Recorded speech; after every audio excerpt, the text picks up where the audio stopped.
is in because of the head-to-head. They had to still let Alabama in because you weren't going to let a non SEC champion not get in, especially with only one loss. Yeah. So it's. I think Alabama's still going to feel like we got to prove something. We got a point to prove that we deserve to get in. Yeah. And so I'm gonna say Alabama's going to win. All right. So Alabama is going to beat Michigan. Craig, do you agree with Mo? I think everybody's, for the most part, everybody's picking Alabama. Yeah. Man, Alabama's really good. So, and their quarterback is starting to play a lot better. Yeah. As of late, they know how to come back from second half deficits. They've been, I think, 5 comebacks in the second half so far this season. Yeah.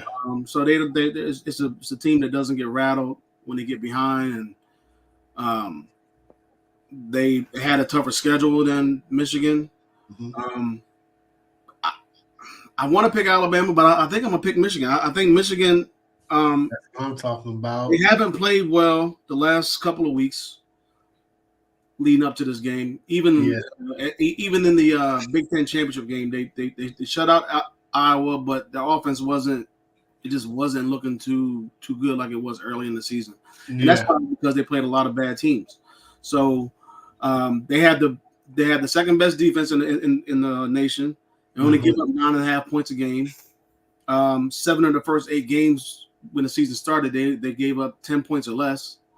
So they know how to play defense, and that's never been a question. At least for this season, it's mostly been about the offense.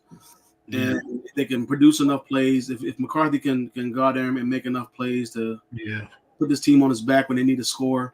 So I'm riding with Michigan, but I think it's going to be a close game. It's either going to be Michigan wins by a close game or Alabama blows them up. That's what I think it's going to happen. Yeah.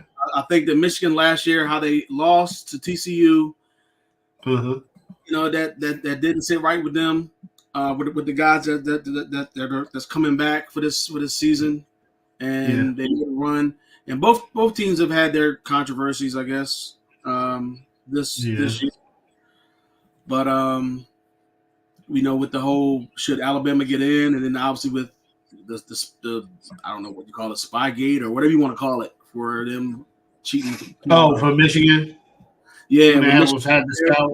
Yeah, Michigan had their thing, and then Alabama was debate if they should get in or not.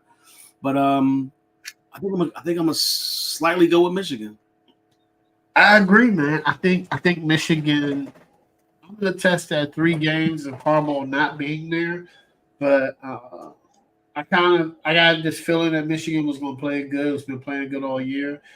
I think I don't trust Alabama's quarterback, and I think it's going to come to bite them, especially when they're playing a good defense. And I think you're right. I think Michigan wants to redeem themselves after the TCU loss. Like, I think I just have this feeling, man. I think that Michigan is going to win. All right, Mo. This is going. I want to hear your thoughts on this: Washington versus Texas. Oh. I've gone back and forth on this one, man, because it's a tough one. Yeah, because it's 2 different styles. You know what I'm saying? Not to say Washington's not physical, but Washington has become more balanced over the last couple of weeks.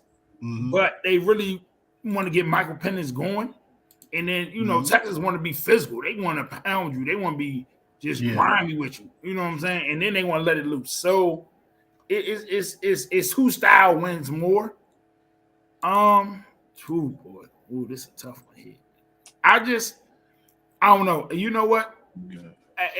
After seeing something, man, when I watched that Oregon game, and I seen just that passion, that look in their eye, and emotion of the offensive line, and it's just something special there, man. It's something special in both these teams. I can see this being an instant classic. I can see this really being an instant classic, man. I don't see this being a blowout at all. I'll be truly shocked if this is a blowout. I'm gonna go Washington. I'm gonna go Washington. I'm back and forth with this one for a long time, but I'm gonna go Washington. All right, Craig, Washington versus Texas. Who you got?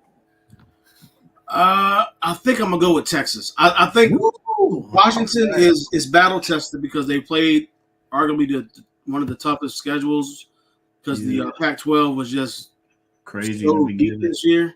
Yeah. So I mean, you look at the schedule and who they played Oregon twice. Yeah. You know, Oregon State, Utah. So they played a lot of tough teams, and they could have lost a couple games here and there. Penix kind of slowed down. He started out strong. He kind of slowed down the last couple of weeks throughout the season. So that's kind of why I think he's kind of fell off with the Heisman. That win barely over Washington State the week before they played Oregon for the Pac-12 championship. That was a tough game. Impact. And that was a game that they should have. To me, I thought they were going to blow them out, but it's just a conference game. You just never know. But Texas, I don't know how they're going to do it, especially running the ball because they lost Jonathan Brooks, their leading rusher. I think he only played 10 games or something like that. He had 10 touchdowns over 1,000 yards, so he was on his way to having at least a 1,400, 1,500-yard season, but he ended up getting hurt. He's out for the season. They're going to have to rely on Quinn to make some plays. And both teams are really good in terms of offense. They're both in the top 11, I believe. So this should be, you would think it should be a high-scoring game. It wouldn't surprise me if Washington won just because they've beaten so many really good teams and they know how to win, but I'm going with Texas. Oh, okay. I like that. I'm going with Washington, I think, just because of their strength of schedule. I mean, they ball, but I think it's going to be a good game. I actually think this is going to be a good college football playoff, to be honest. I think both games are going to be good. And then we're going to see who's going to win the national championship. It might be a new team or somebody who hasn't won it in a while. That's interesting, man. Because I don't think Texas was it last time Texas won? Was it when they beat USC? Yeah, that was you said last time Texas won it. That was way before. That was before the before the college. Yeah, that was the championship though, right? Was that the championship?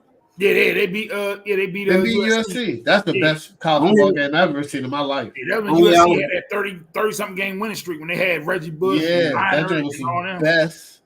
Only Alabama football championship game I've seen in my life. What'd you say, Craig? Only Alabama has won a championship since they started this. Oh, okay. No, I was talking about overall. Well, I mean, Michigan had won a championship since 90s, right? 98 or something like that. Yeah. Washington, you got to go back far too. Probably the 80s, maybe. They might have won in the 90s. I don't know. Washington used to be good back in the day. Washington used to be good back in the day. They might have won in the 90s. I mean, I think this is the best they've done since Jake Browning was there. Yeah, it's been a while, but Alabama's probably the clear-cut favorite because they've just been there so many times and most experience. Especially they have the most experience, man. That's the coaching staff, most experience. We've been there. We done it. So I mean, I think Michigan's like a 1-point favorite, but a lot of people are picking Alabama, and I mean, I'm not surprised by it. Oh, Craig, it was the Rose Bowl against Iowa in 1990. Okay, it's been a while. They were 10-2. Yeah, looks like it says championships. 1990. Yeah. Dang, so Texas hasn't won in a minute. Yeah, Alabama. Michigan ain't winning in a minute. Michigan had a shared title. That's when they had a weird thing. Yeah, because that's what the Huskies have, that co-championship. I was looking at that it was just a weird time. I don't know what was going on. They had affiliate and non-affiliate or something. Yeah. I was looking what?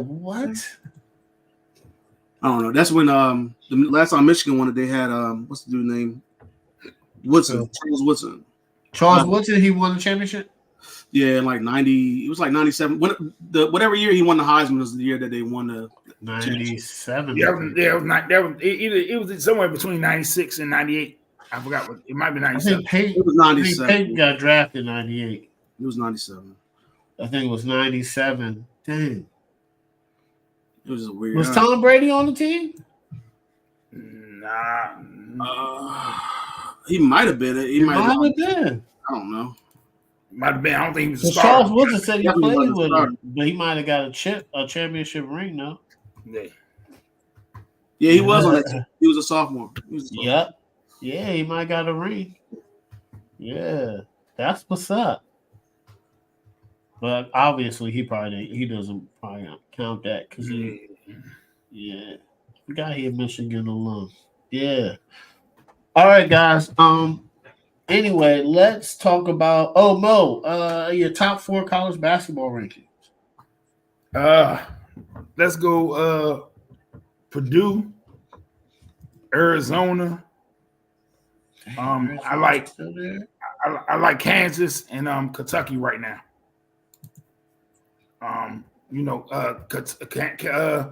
UConn to me looks better than last year. It's just something about them. I saw highlights and I saw them a little bit against they just played was it Marquette? It might have been Marquette. It might have been Marquette or somebody else, and it just looked different. Like to me, it looked like their national championship run, but it just looked better with their shooting and stuff like that. They played the Zags. Huh? They played Gonzaga. Yeah, Gonzaga. My bad. It was Gonzaga, and it just looked different to me. Right now I like how their coach has done it. I like the kids he's brought in, how he's played it. But we know once the tournament comes, you always get that team that makes a run out of nowhere, who gets hot. So it's going to be interesting. Right now, I still feel it out. Probably after I really get into it after the Super Bowl. That's why I really get into it. Yeah. I watch it here and there. And I see a top tier game, but I really get locked in after the Super Bowl. Yeah, that's when Craig. When do you watch college basketball now? Are you locked in it now? Or are you like Mo? Yeah, I watch it when it starts from early November. I'm already locked into college basketball. Yeah, you do love college basketball. I like college basketball more than NBA. Hey, Craig, you like this North Carolina team more than last year's team? Yeah, they're better than last year's team. Even without Caleb, I wish Caleb was still there, but I think the squad that they got is fine. It's just I was irritated when they lost to Kentucky, and then they got a tough game coming up this week against Oklahoma, who hasn't lost. So, what's their record? What's Carolina record?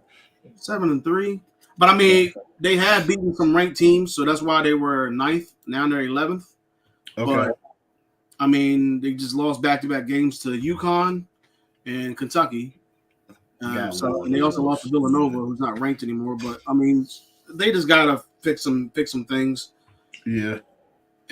I mean, so they gotta figure it out. But after this game against Oklahoma, then it gets a little bit easier getting to the conference play and stuff like that. But last year, this team was terrible. They couldn't win no games against no bum teams. They couldn't blow them out. It was just, I mean, they barely were winning games in the beginning. It didn't make the tournament. Do you think they make the? Yeah, they make the tournament this year. Okay. If they keep playing the way they've been playing and keep going the route that they're going, because the ACC is not a tough conference. Duke is they lost some games. They're like in the 20s right now. Not saying that they're not going to be up there. Clemson is like in the mid-teens, like 18 or 16 or something like that. So they're there. Other than that, it's really no other ranked team in the ACC. Virginia is ranked too, but they're like 20 as well.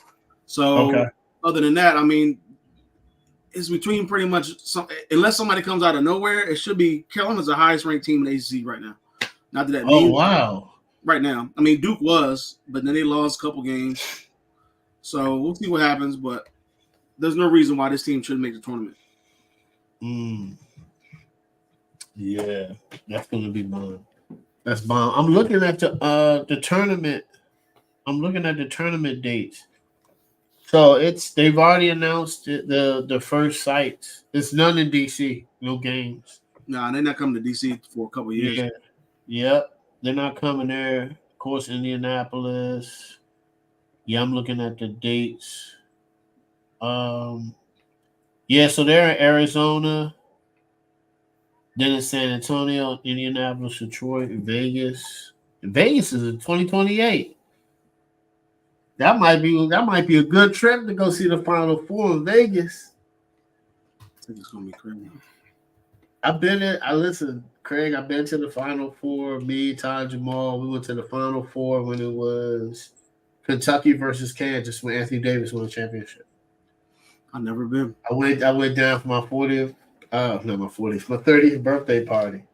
That joint was lit, Mo. It was lit. Oh, so that was Anthony Davis? Yeah, and when Anthony Davis won the championship in Kentucky, we were at the final. The Final Four was in New Orleans. I thought he was on that squad that lost. It must be somebody else. Nah, who that squad that undefeated lost to Wisconsin? That wasn't him. That might have been nah. Oh, nah, because I remember they won the championship. I think it was 12. I don't remember. I'm about to look it up right now because I know I wasn't crazy.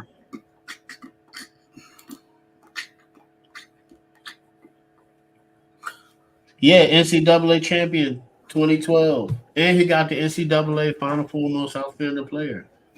They beat Kansas that year. Kansas and Louisville were in the Final Four. And Kansas and Louisville have a big rivalry. I didn't know that until I went down to New Orleans. Okay, but it was a lot of Kansas. Yes, Kansas versus Louisville. Somebody else must have been on that squad, but they lost to. I think Kentucky was like undefeated or something crazy and lost. Me, and Jamal went, and we didn't go to the actual stadium, but we were just in town for it. It was bomb. It was nice, man. It was nice. So 2028 Vegas, because I mean Detroit, San Antonio, Phoenix.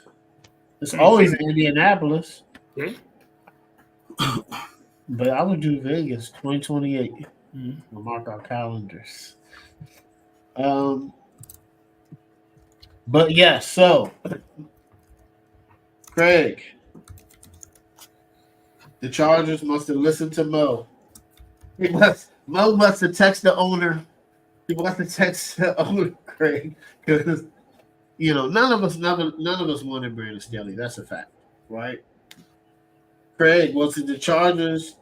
Was it too late for them to fire Brandon Staley? And who do you think would be a good replacement? I mean, it's not too late because I guess you could say it's too late because I thought they should have fired him last year after that 27-7 lead, and then they blew it to Jacksonville. Yeah. So yeah, I guess you could say that. As far as this season goes, just playing out this season, I don't think it's too late because they weren't going anywhere. If they were going to fire him, I would have done it last year before the season even started. That way, you could have brought in a new coach. You could have had that system already straightened out, and then. But I mean, some of the issues that still plague this team are injuries. That's at least one of them. Like Mike Williams went out early. Now you got Justin Herbert. He's out. The defense hasn't played to the level of that the defense should have been playing to. I mean, they had all these stars on that defense, and they just haven't lived up to the expectations that prior, especially when you have a defensive coordinator. It's crazy. As the head coach, or I don't even know how he got the job because he should have got the job. He didn't have a really good team. He had a mediocre defensive team in terms of their how they placed or where they were. In terms of total defense, and they weren't that great. So I don't know how he got the job, but this should have came a long time ago, but now they got to deal with it. But I mean, anytime you get blown out like that, even if it's late in the season, like I just figured it was. I mean, it's got to be time at that point. There's no reason to hold on to a guy, and I'm cool with sometimes with coaches being there to the end of the season or whatever. But I mean, if you get blown out 63-21, sometimes you just got to go. Looks like the team gave up. The Vegas Raiders. I mean, but the Vegas Raiders. I think Kellen Moore. He's right. He's already there. He could possibly be somebody that could step in. I'm not sure if Bill Belichick is going to be he's still under contract for 1 more year, so I don't know if they have to trade him or I think they're gonna part ways mutually. If they can, I was about to say they can come to a mutual agreement and part ways that way. He possibly could go there.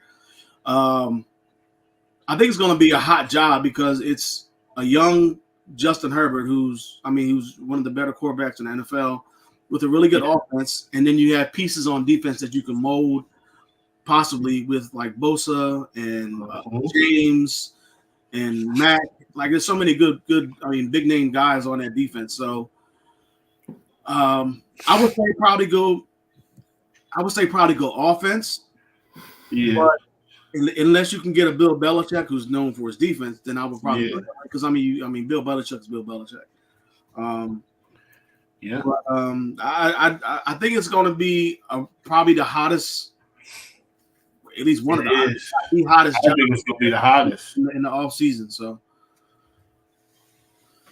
Yeah, I agree with you. Shout out to what's up, Ellen? Shout out to Ellen. What's going on, man?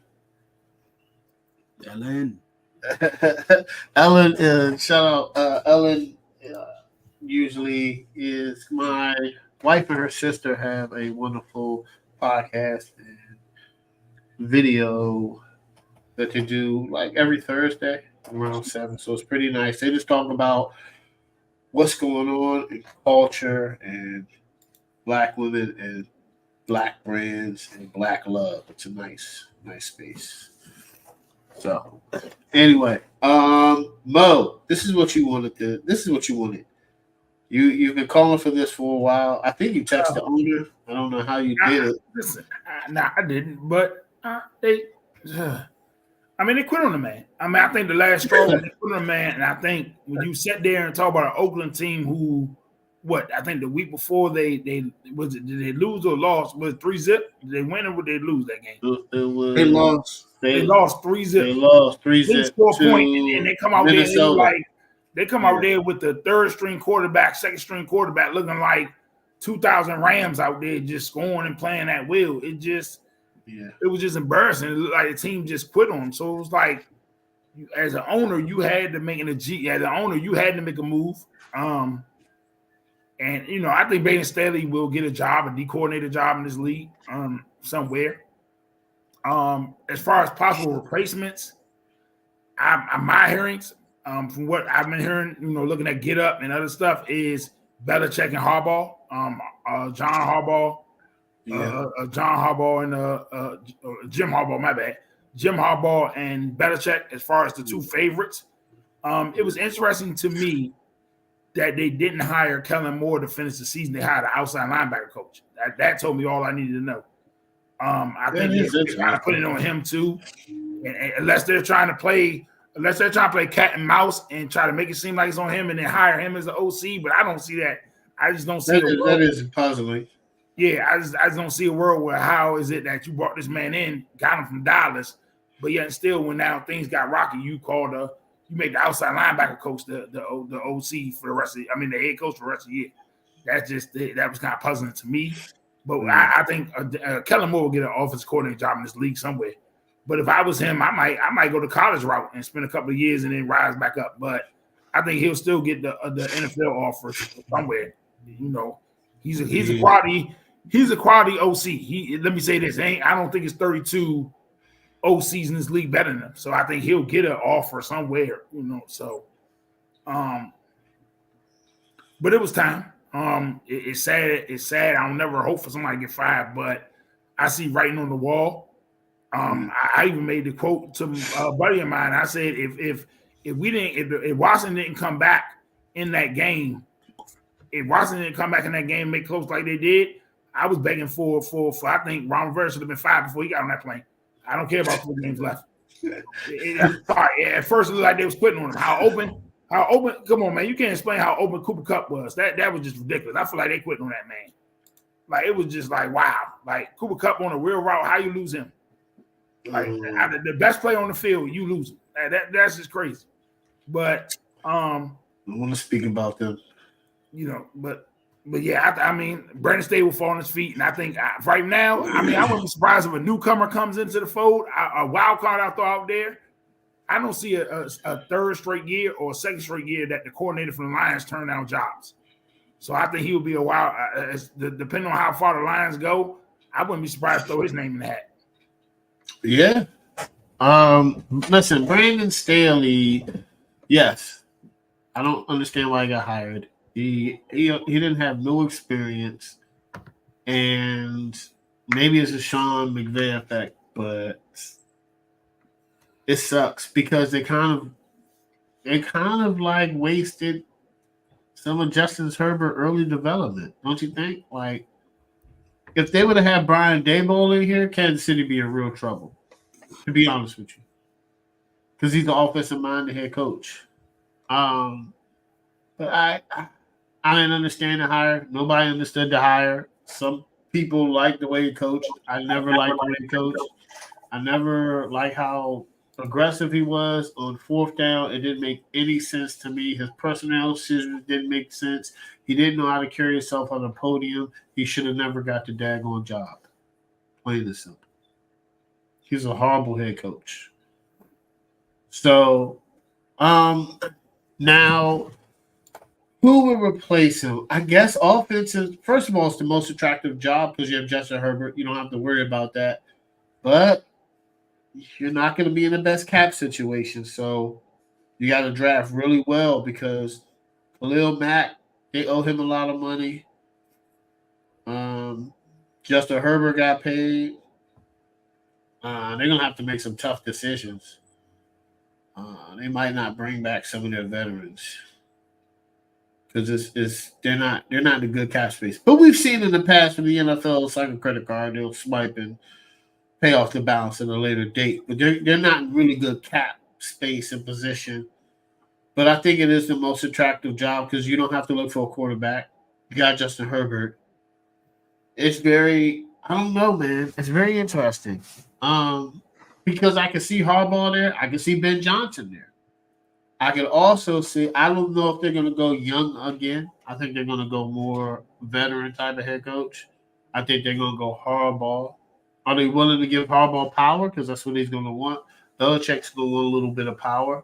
I'm not going to lie.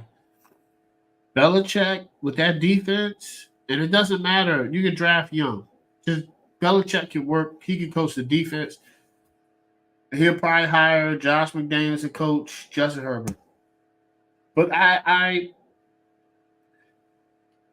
think that you hire defensive minded, or if the Steelers part ways with Tomlin, you might Tomlin. I think that they.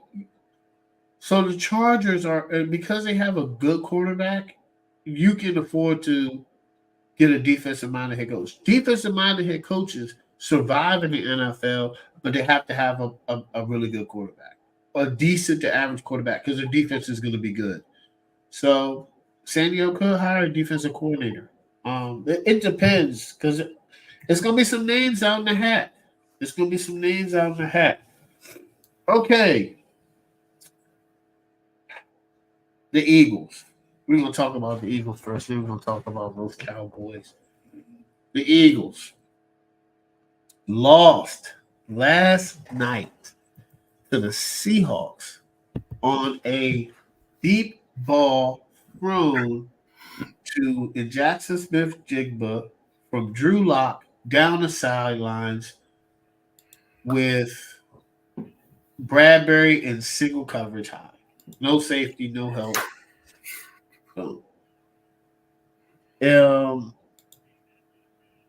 That was a tough loss.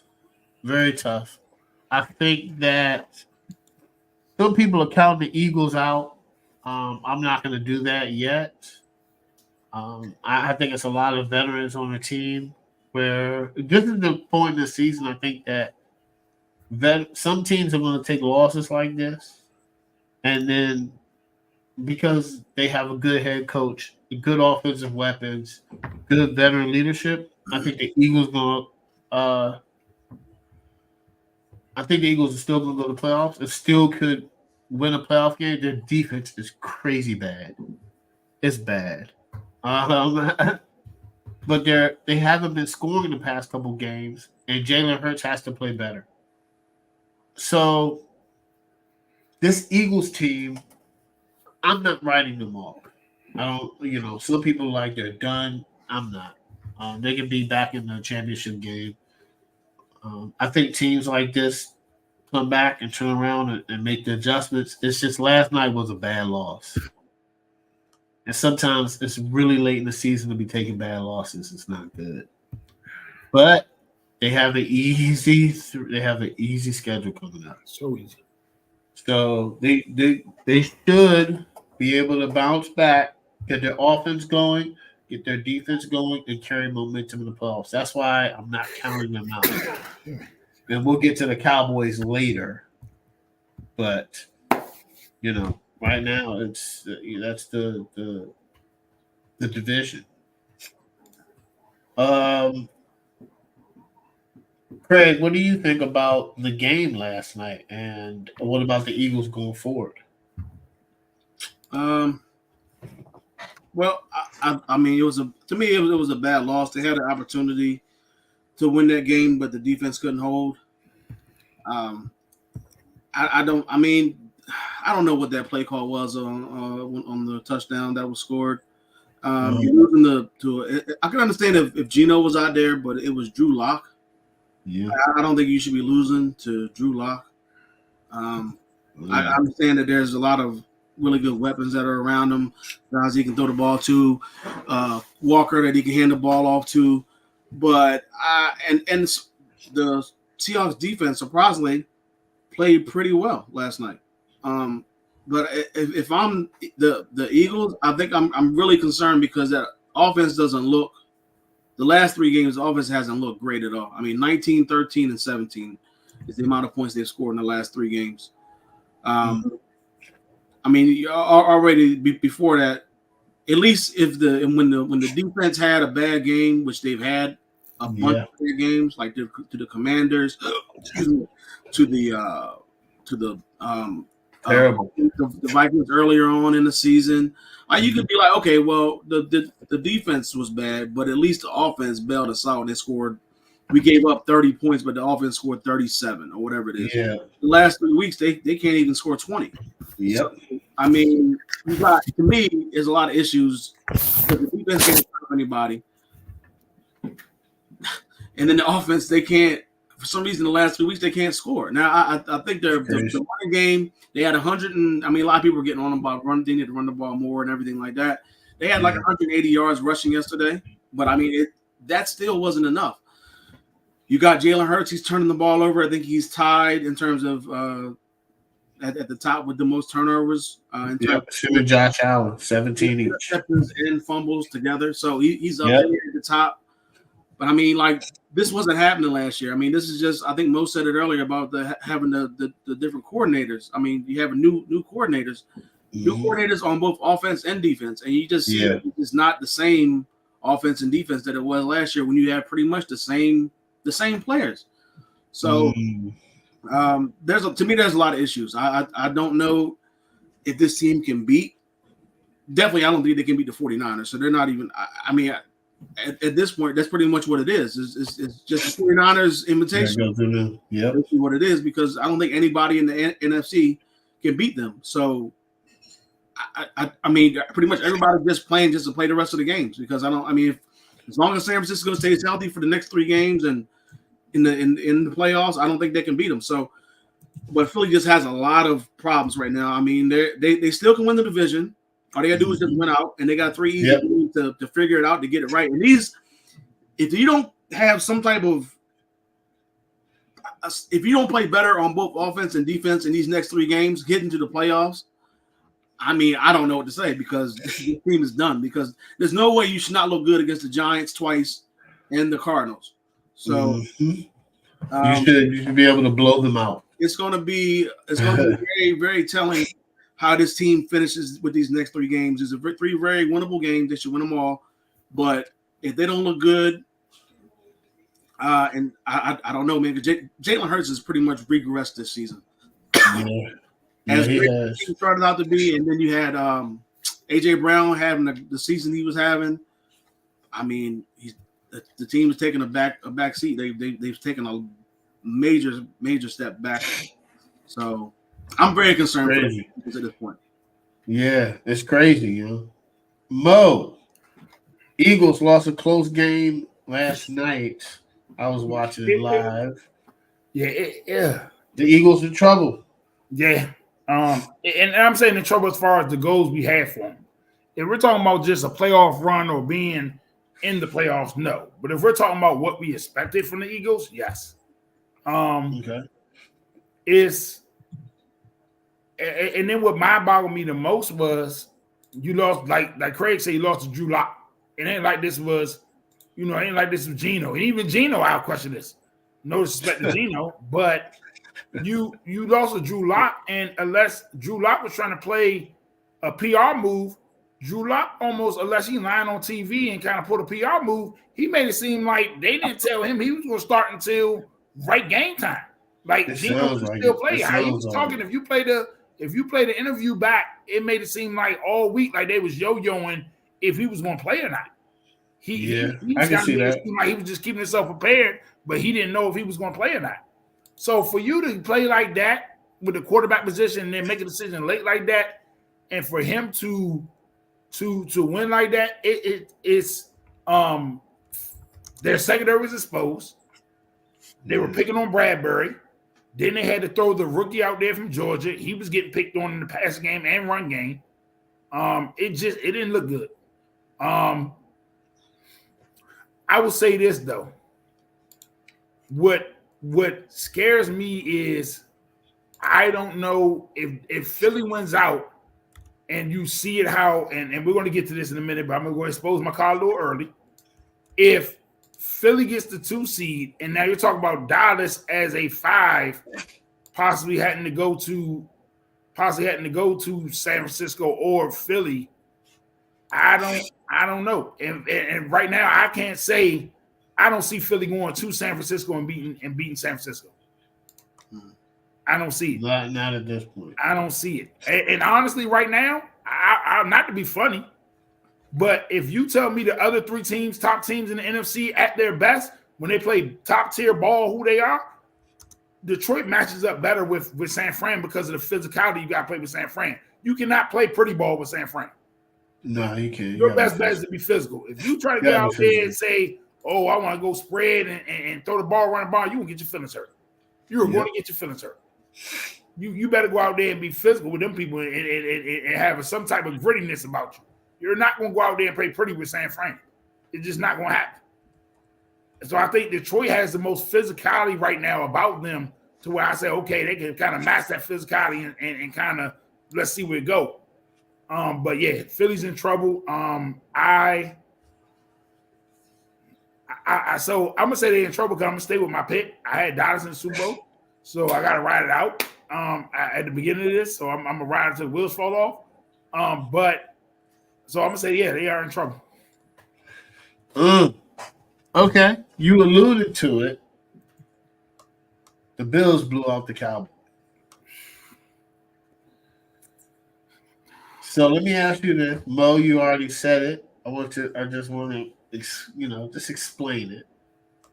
The Bills have now won 2 in a row. Do you see the Bills making the playoffs?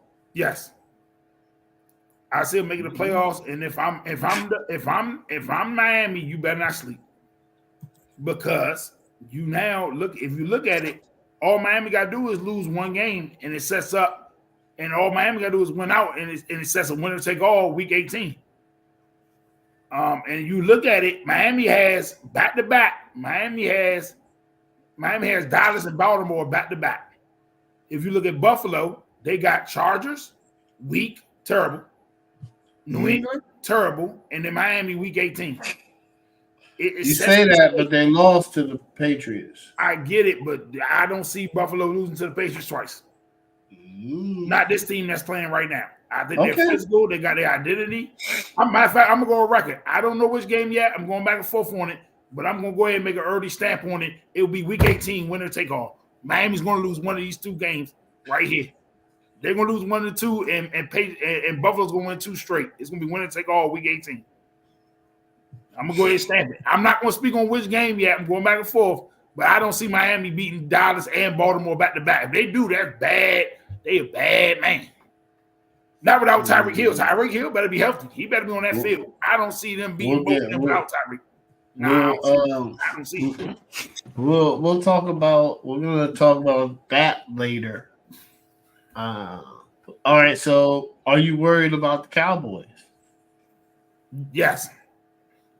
Because if you don't win that division, you talking about if you're gonna go to Super Bowl and it's messed up, I'm gonna ride with them. So I gotta kind of say yes, but still ride with them because I'm gonna go to Blaze of Glory with my pick. But now you're talking about 3 straight road games. You're talking about having to go right now. You're talking about possibly having to go to the NFC South winner. They'll breeze through that again 2 straight years. I don't care who it is. I don't care if it's Tampa Bay, Atlanta, or New Orleans. They're gonna breeze through it. Then you're talking about now, what would it be? The highest seed left? I don't see this year. Remember last year, Dallas ended up going to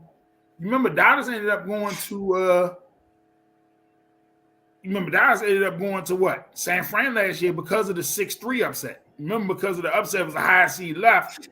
And because Philly was the 1 seed last year, correct? Philly was the 1 seed. No, my bad.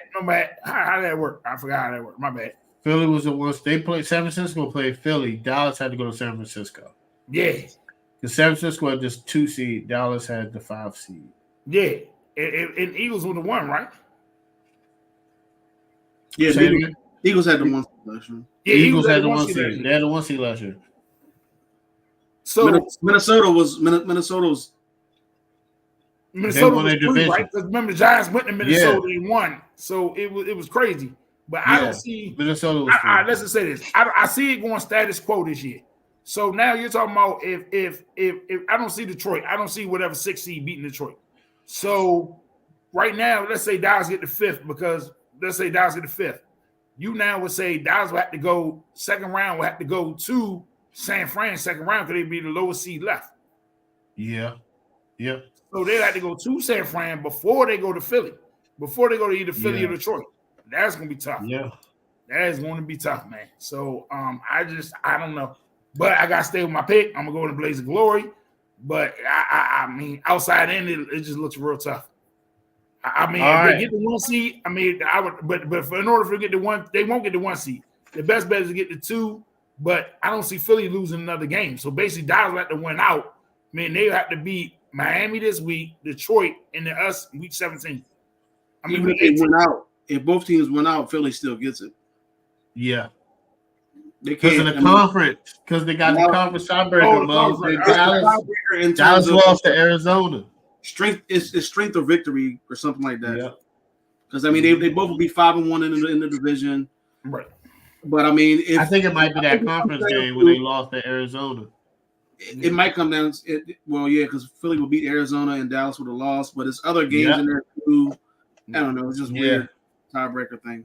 So if they won, so you're saying if Dallas and Philly went out, Philly still gets the wins the division. Yeah, it's the tiebreaker. Is the strength of victory or the strength of and Philly has it. Yeah, Philly has it if they both went out. Yeah. Interesting. So Cowboys. I guess they play better teams or something like that in terms of they play the first place schedule, so. I guess the teams that they played were better. Obviously, because some of those teams Dallas played in there, the Panthers, the Patriots, stuff like that, that didn't help them. And then they lost to the Cardinals. So, best in 1 loss, tie percentage in the division. Yeah, strength of schedule, no victories. Strength of schedule. Okay, I get what y'all saying. They're gonna probably that will come down to because either way, let's say Dallas wins 2 more. Let's say Dallas wins out, they'll have a 9-3 conference record. But if Philly wins out because they got the Cardinals and Giants twice, they'll have a 9-3 conference record. So they'll be the same. They will go to so they'll go to the next tiebreaker. That's what I think Craig was talking about. The strength. Yeah. So it'll probably be the strength of victory in all games. Then it's the strength of schedule. Yeah. So I think Philly's gonna win the conference. Dallas can win out and still Dallas pretty much need Philly to lose another game. They need Philly to lose one. Which is tough. They're coming off a bad loss. They played 3 bad teams in a row. But I mean, even if Dallas loses and Philly loses, Philly still can win out. And Philly can still win out. Philly still will get the division. Yeah. Dallas So I think that loss. I think that loss to Buffalo was huge. Yeah, that loss to Buffalo was huge. So now huge. So now to me, that mean that, like I said, that mean Dallas would. I don't know who gonna get the 6th seed in NFC, but I don't see them beating Detroit in Detroit. So I see it being a Dallas now have to go to San Fran. Dallas have to go to San Fran second round now in the division. Arrested San Fran at that. And who get the 1 seed? Because I think San Fran will get the 1 seed. Because think about it, San Fran only got to win 2 games. They could rest. They could rest that last game against the Rams. They only their magic numbers too because they got the tiebreaker over Philly and Dallas. So they wouldn't have to play if they win the next 2 games. They don't have to play week 18. They don't have to. They can rest their starters. And I think that they only lost to they lost to the Bengals and they lost to the Browns. I think they only lost. They lost 1 conference game. Yeah, so pretty much because of the record. Yeah, pretty much. Well, they only lost 1 conference game, I think. Yeah, they beat Baltimore, and then the following week they beat Arizona. Then the following week they got us. My bad, they got us. And they beat Baltimore. The following week they got us. That's ding ding. They can rest their starters. That would be the number 1 seed right there. They can rest their starters. They got the tiebreaker already over Dallas and Philly. So everything else would matter. This is going to be interesting. Now, let me say this. I hate to say this about my squad, but if they beat Baltimore, you might as well give them the number 1 seed. We ain't beating them. I don't care if it's at home, neutral site, they're home, Pluto. I don't care where it's at. Damn, they only got 1 conference loss. That's crazy. They lost to Minnesota. Yeah, that was Kirk Cousins playing out his mind. Kirk Cousins came out there. Well, they had some injuries. Yeah, that's what happens when you go through that stretch. Jefferson went on that field. They had some injuries. Yeah, that's true. Everybody was injured. No, okay, Craig. So do you see the Bills making the playoffs, Craig? The Bills? No, just because I think they got they have too many teams. I think to hurdle. Yeah, I don't think they own the tiebreaker over a lot. If they finish all with the same record, like 10-7, or a couple 4 or 5 teams finish 10-7, I don't think they can leapfrog. No, they can't. I think they would need. The only way I think they can get in is to have like Houston collapse, Cincinnati collapse. I don't see that. Browns collapse. That I don't think. I think the Browns are too far up.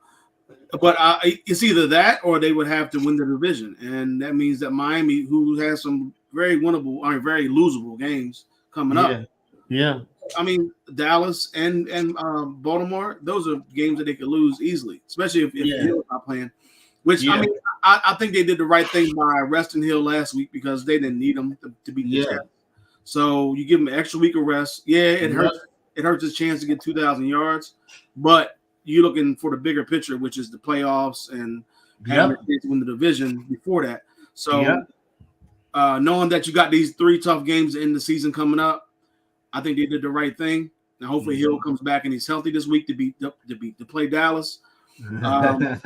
But the last game of the season, like Moes said, it could come down to that whoever wins that game, you're the champs in the division. If you lose, well, at least for I think Miami would still be in regardless, even if they lose one of these games or whatever. Yeah. But just for the Bills' sake, I think that they need some help. Either they need Miami to lose a game, and then you have to just go to Miami. Hopefully, you can win. And the way that they're playing right now, they're like a scary team. Like I don't know if there's a lot of teams out there that want to play Buffalo at this point.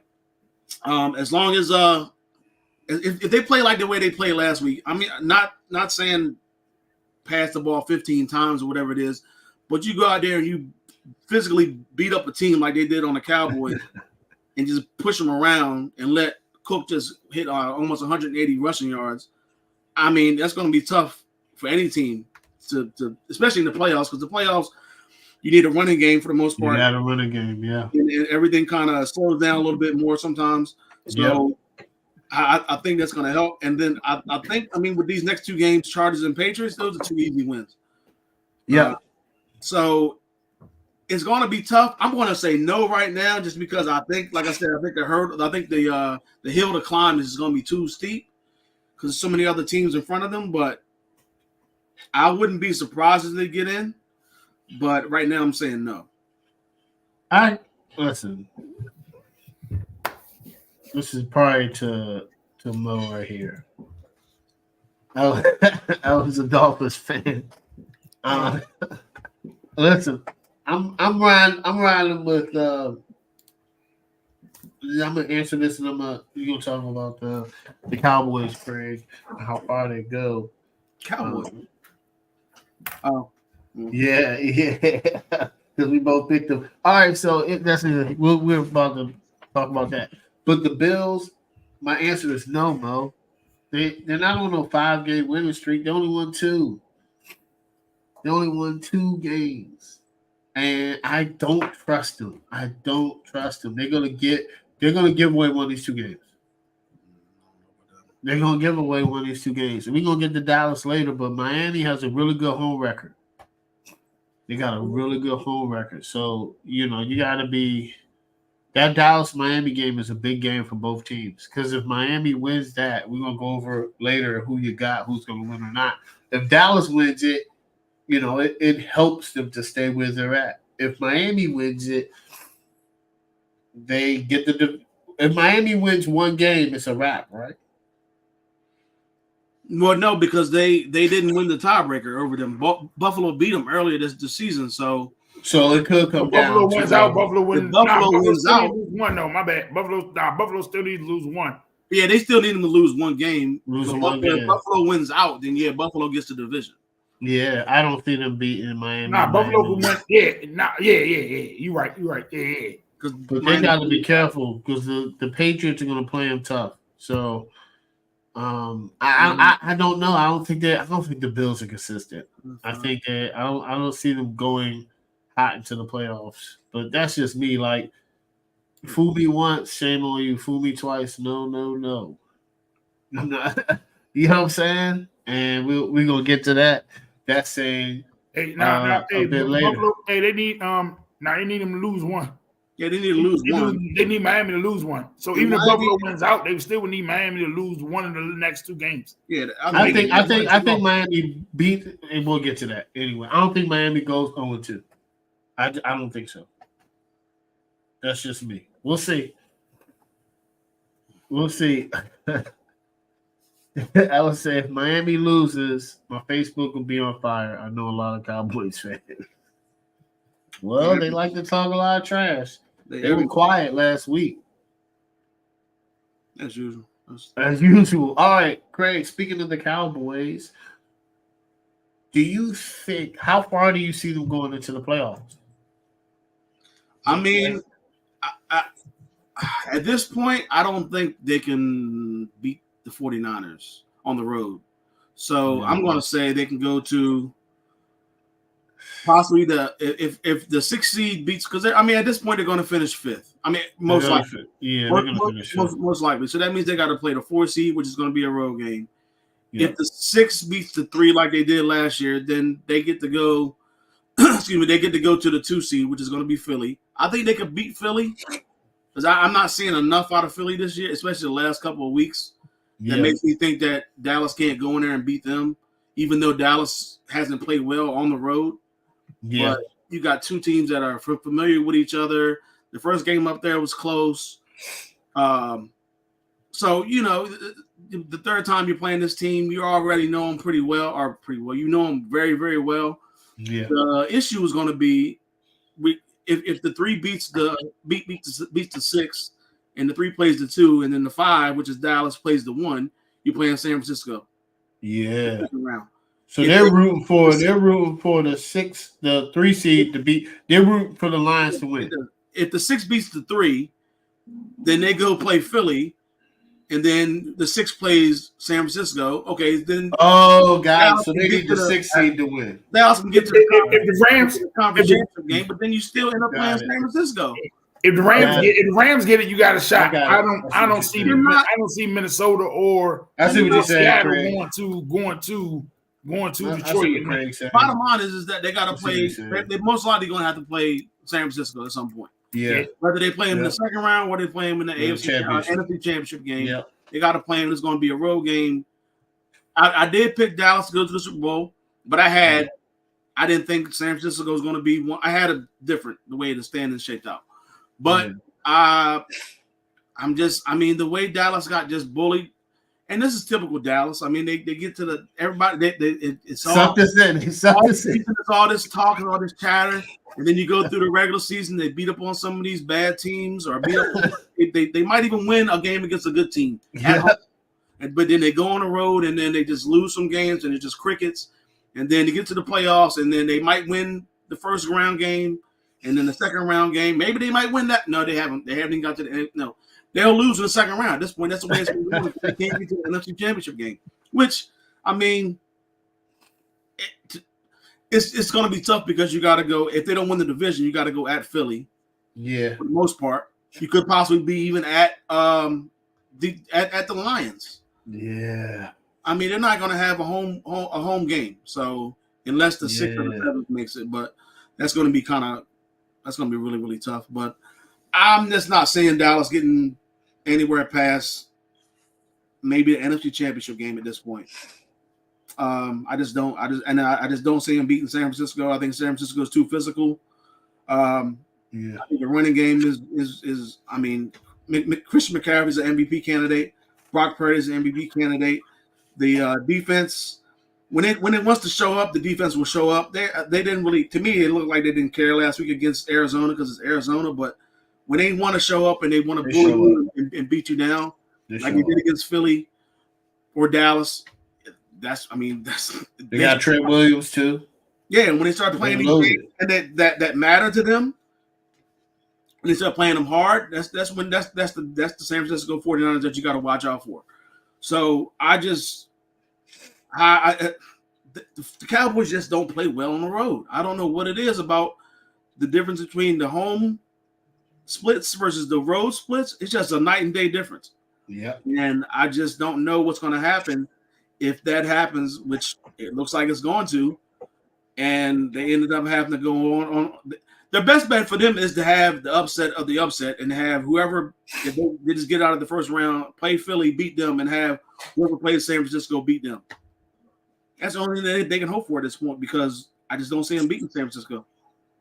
Yeah, I kind of agree with you. They sucked us in, man. They got us great because we picked up to go to the Super Bowl. We fell for it. We fell for Jerry Smooth talking. I mean, it's still possible. It is. It's the percentage. Wow. It's not looking good. Great. Well, listen, the loss to the Bills was horrible. It was horrible because Dallas does this every time. They play all good at home. Everybody talks about them. And then what do? They let us down. And they didn't even let us down. They got blown out. Just like they got blown out at San Francisco. I can't take a team seriously if that happens to. They're going to get the 5 seed. Then they're going to go to New Orleans or Atlanta or Tampa Bay. They're going to blow them out. They're going to look like the Cowboys again. And they're going to go to San Francisco and get blown out. That's the most likely playoff pitcher. I don't even know why I picked him. I regret it. They'll never get me again. Because they're a terrible road team. And nobody knows why. You guys, Dak plays terrible on the road. Terrible. Listen, they say his road numbers are compared to Sam Howell and Desmond Ridder. Come on. That's how Dak plays on the road. Come on, man. 2 quarterbacks on the bench. They got the same numbers that Dak has. That's crazy, man. That's crazy. That's crazy. We're gonna get to who you got later. We're gonna see. All right, guys. The current playoff standings. We might do this every week until maybe not every week, but by the time would be what, week 18? That'll be interesting. Okay, so right now we're gonna discuss who do we think is gonna finish in each seed. The number 1, the number 2, the number 3, the number 4, the number 5, the number 6, and number 7. Craig, I'm gonna start off with you. Who finishes first through 7? We going to NFC, all three of us, and then AFC, and moving around like that. Yep. We're gonna go Craig first, straight up AFC, then you AFC, then me AFC, then back to Craig for NFC. So who do you have finishing at the end of the year in the number 1 through 7 seed for the AFC group? I'm starting off. I got the Ravens at 1. I got the Chiefs at 2 because I think they own the tiebreak over the Dolphins. Yes, they do. So that's 2. I got the Dolphins at 3, Jaguars at 4, Browns 5. I think I had the Texans at 6 and the Bengals at 7. Mo, who do you got? All right, that's a nice one. Mo, who do you got 1 through 7 in the AFC? I got Baltimore 1, KC 2, Miami 3, Jacks 4, Browns 6. I'm gonna go. My bad. Browns 5. Browns 5. You gotta adjust that thing. What's going on, man? Nah, I'm gonna go. I'm gonna go. I don't know if it can work like this, but I'm gonna go Colts 6, and I'm gonna go Houston 7. Okay. I don't think Steelers get in. I don't think Steelers get in. I don't think who they leave out. Steelers ain't getting in. Buffalo. And I don't think Cincinnati getting in because wait. Mo. No, you said hold up. Right, you said Buffalo was gonna get into the playoffs. My bad. Oh, my bad. Yeah. No. Hold on. Thank you, Craig. Hold on. I forgot somebody. Hold on. Time out. Players messed up. Hold on. Players messed up. My bad. Buffalo. My bad. Let's go. Buffalo 6, Colts 7. Okay. I don't think Houston gets in. I don't think Houston gets in. I don't think Cincinnati gets in. Okay. So I'm gonna go Buffalo 6, Colts 7. My bad. Yeah, players mess up. Okay. All right. I got mine's is really similar to Craig. I got Ravens at number 1. I got the Chiefs at number 2. I got the Dolphins at number 3. I got the Jags at number 4. Browns at number 5. I actually have I think the Bengals gonna get the 6th seed. I think I got the Texans. I think the Texans finished up strong with the 7th seed. I don't think the Bills or Steelers get in, buddy. I think the Broncos finish with a good record, but I don't think they get in. All right, Craig, 1 through 7. Well, we all know the 1 seed in the NFC. That's easy. But what's your 1 through 7 seed in the NFC? I got 49ers 1, Philly 2, Detroit 3. I'm going New Orleans. New Orleans at 5. Okay. 6, I got the Rams, and 7, I got the Seahawks. You mean the Bucks at 4? No, I got the Saints at 4. Oh, the Saints at 4, the Dallas at 5. I'm sorry, Saints at 4. Oh, you're right. 4, Dallas 5. I'm sorry. Yeah. Saints 4, Dallas 5. The Rams at 6. So they won the tiebreaker over Seattle, and I got Seattle 7. 3 teams from the West. Okay. All right, Mo. NFC playoff season final year 1 through 7. I got San Fran number 1, Eagles 2 because of what we just talked about. With Eagles winning out, they'll have their strength of record. Detroit at 3. I got Tampa Bay at 4. Yeah. I have Dallas 5, Rams 6, and Seattle 7. All right, man, this is crazy. Okay. I got 49ers 1, Eagles 2, Detroit 3. I got the Bucks winning the division at 4. I got Dallas at 5. I got the Rams at 6. And I'm gonna show some love to the Saints at 7. I don't think Drew Lock will go to no playoffs. Is Gino He up might. or something? I hope so, man. I don't know. It was weird. Because they made it seem like it was game time decision last minute to go. Yeah. That's how he made it sound. Then he was active and they were schedule, not playing. It was They got an weird. easy schedule. They do. Seattle got real easy schedule. I think they can get in. I hope so. I hope they finish strong. They've been looking crazy. I picked them to have a better record than this. They might be they're looking crazy. But they'll be a scary team. They might be 10-7. Metcalf, Lockett. You got to run game with Walker. I think, man, it'd be a tough out. If I'm Philly, I don't know about that'd be the worst going on the matchup road. for you. Out of all the wild card teams, out of the 2, 3, I think the Rams. I think the Rams are a bad matchup. I think the I'm Seahawks going to will Philly lose. though. I don't think the Rams physical though. If it was in their place, but I'm talking about going there and matching them physicality wise. I don't know the Rams. So. I think the Rams are going to get one playoff win. That's neither here nor there. Yeah. We got to wait to see how it falls out, how it matches up. All right. Mo, I'm going to ask you this. This is very interesting. Cam Newton said the following comments. He said, Dak Prescott, Brock Purdy, Tua Tagovailoa, Jared Goff, all that lead their divisions, he said they're game managers. He said they're not difference makers. They're being asked not to lose. He said, I don't give a damn what you do. You don't have to score every time. You just don't have to throw a pick every time either. If you're going to call a spade, a game manager is different than a game changer. What's your thoughts about his comments? He lost his mind. And he's just speaking to get clout. He's speaking to get clout. But what was he then? What was he? Outside of his MVP season, what was he? I would say game changer. I mean, outside of his MVP season. Outside of his He MVP balled. He balled, man. Huh?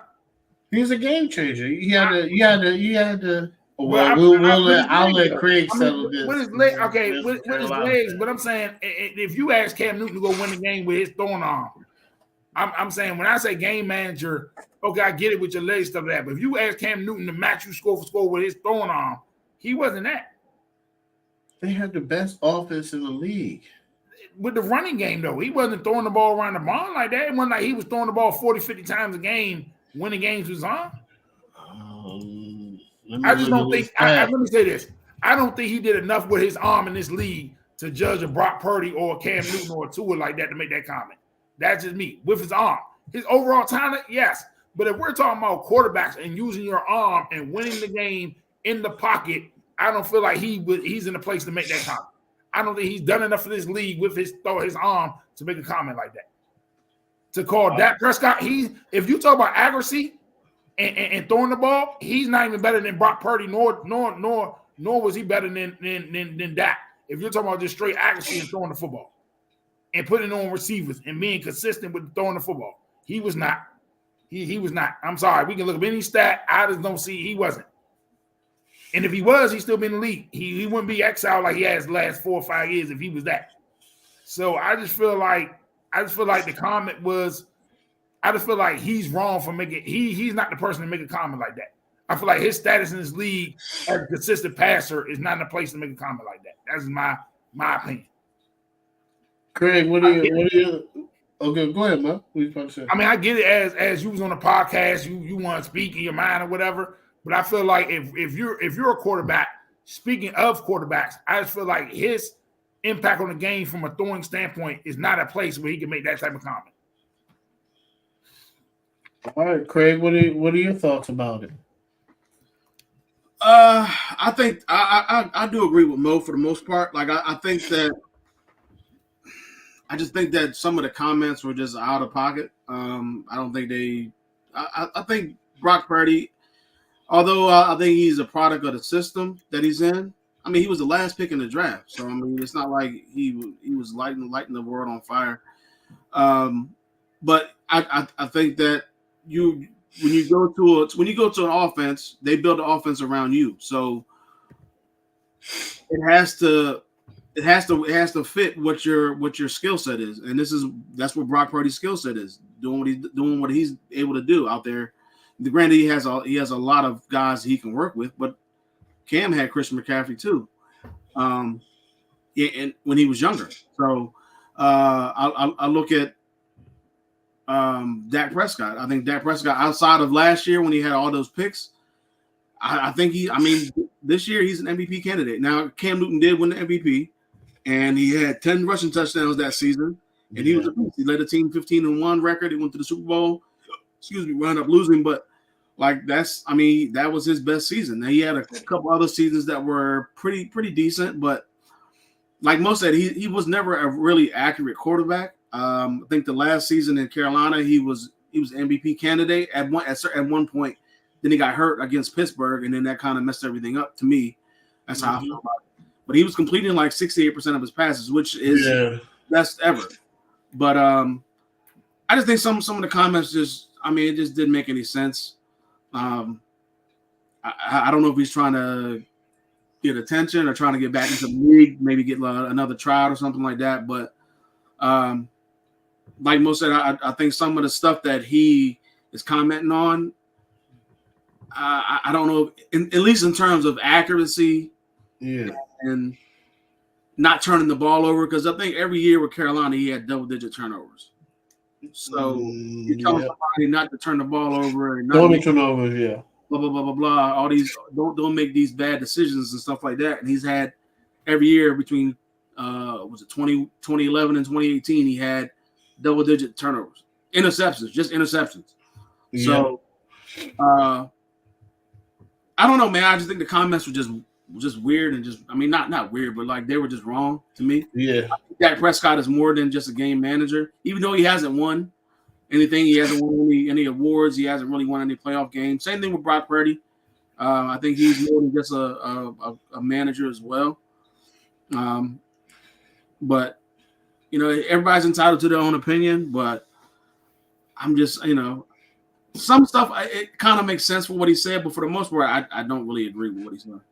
So I kind of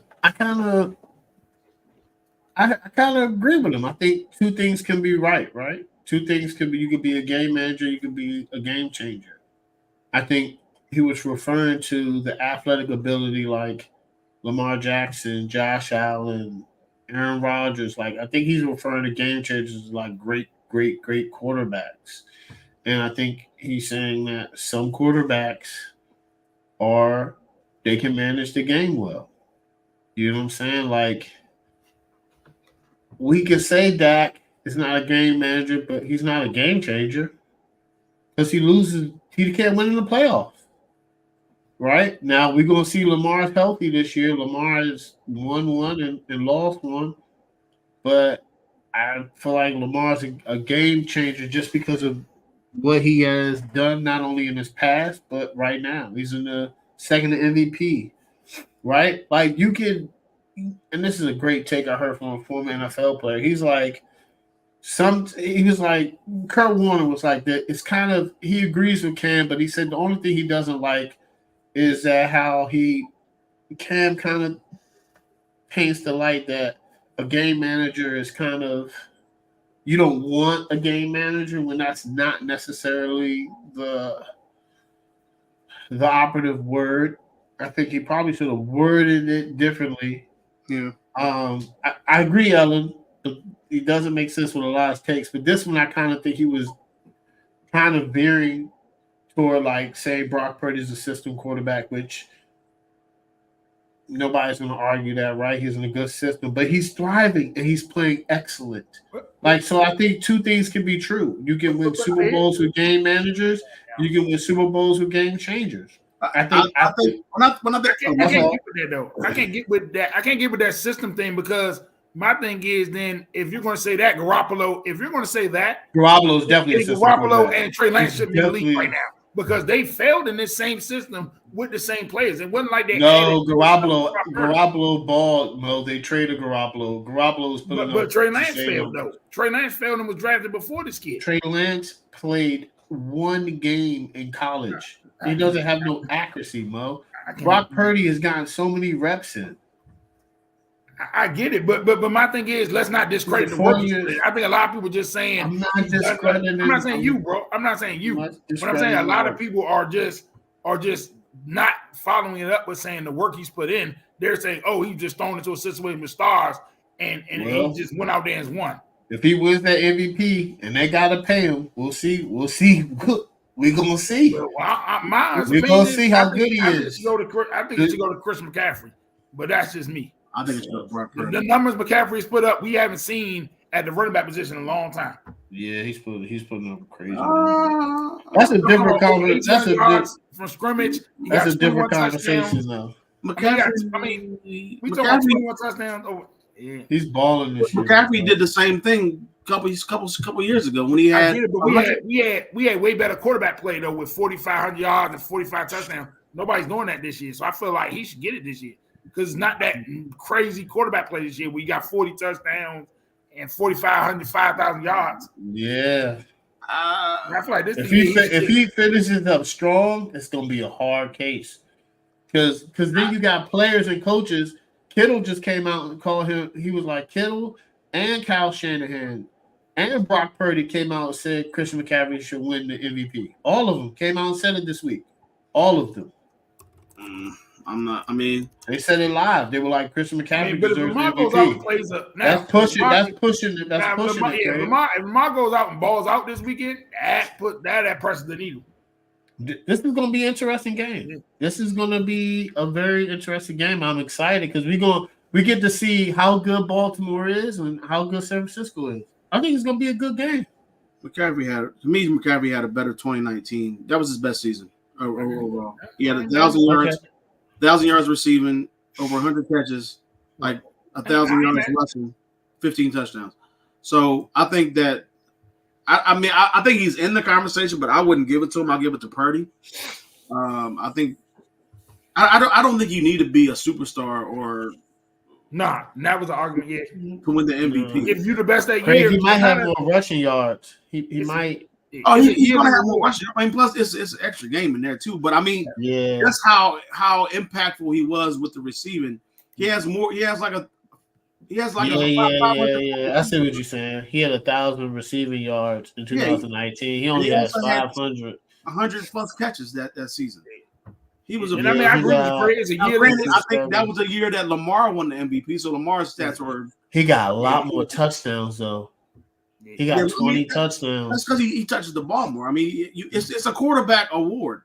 So I'm not expecting Christian McCaffrey to win it in 2019. Right. I'm not expecting Christian McCaffrey to win it in 2023. I hope he does, man. Brock Purdy or Lamar. They should make Lamar. And I mean, Mark Schlereth said this. They should make a separate.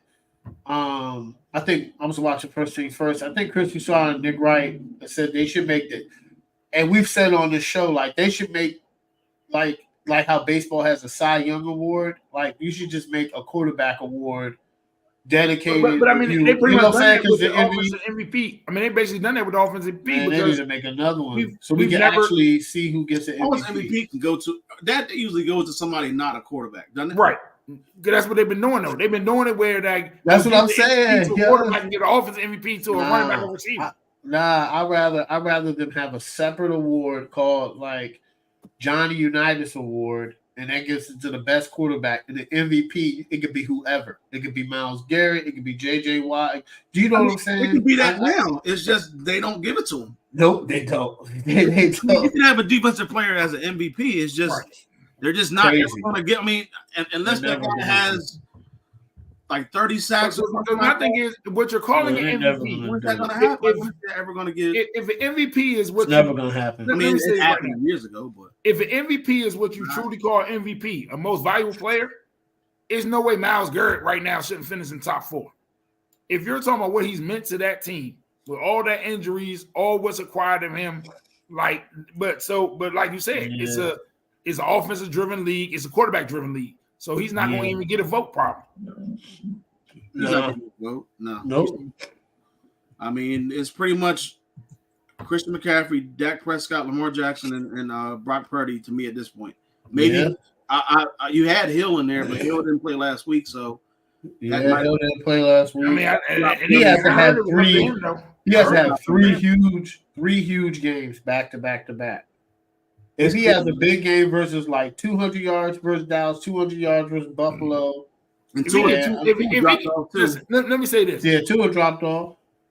Let me say this though. If he get if they win the division and he gets 2,000, I think he should get it. That's just me. Hill? Yeah, if he gets 2,000 and they win that division, especially how Bills has dominated that division last 6 years? He's at 1,500 right now. Yeah, that's tough for me. I'm not giving it to Hill. I mean, I think he should get it, but I feel if he blows up, because he needs 100, he needs to average 153 yards a game. Right. If Craig, if he has a big game against Dallas, they win, and then a big game against Baltimore, and then a big what if Miami wins out? I don't think so. I don't think they'll beat Baltimore. But say he finishes the season with 500 something yards, something crazy. It's going to be in there, especially if they play Buffalo and they blow him out and he has like 200 something yards. Maybe, but I think McCaffrey has like a better chance as a non-quarterback. But he would have to have a crazy end of the season. He didn't. I mean, he's the only guy. Well, he's the only guy right now that has 1,000 yards. It's not even close. Yeah. In terms of rushing. Chris McCaffrey, yeah. Yeah, nobody got 1,200. Yep, he's the only one. Yep. So I mean, and Cook had that crazy on like 180-yard game last week against Dallas. He moved into the top 3 at this point. So yeah, I don't know, man. It's gonna be interesting. I can't wait till we talk about it. This has been the first time that I think that I can't there's no clear-cut leader in terms of MVP. It's crazy. There's no clear-cut leader, and I think this is the first year they're doing the 5. Yeah, like the NBA, right? Like the NBA. Which is going to be very interesting, man. It's going to be very interesting. All right, guys. Now it is time for my segment. Is it time to press the panic button or nah? This is where I talk about the teams need to press the panic button because they're not doing good, guys. But I'm not going to pick on certain teams. I'm not going to pick on the bottom teams like the Commanders, like we know the Panthers are bad. We know the Jets are horrible, the Giants. But let me talk about the Steelers. The Steelers loss to the Colts was up 13-0. Usually they have a defense. That's what they're known for, the defense. James Harrison, Ryan Clark, 1980s, 1990 defense where they hit hard. TJ Watt. But what is going on with the defense? What is going on with the offense? Of course it's time to panic for the Pittsburgh Steelers. Of course it is. What are they going to do? Now a speculation that Mike Tomlin might mutually part ways after all these years with this organization. Najee Harris, I don't know if it's the offensive line or I don't know if it's him. But neither one of them are producing. The receivers have regressed. Kenny Pickett has regressed. Yes, the Pittsburgh Steelers are 7-7, and yes, they're in panic mode. They're in panic mode. Also in panic mode, I'm sorry, Joe.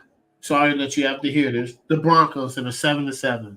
Yes, they're in panic mode. Not only did they lose to Detroit in a bad, bad way, what are you going to do with Russell Wilson? Because his cap number comes in, so you're either going to have to cut him and take a dead cap hit, and Sean golly.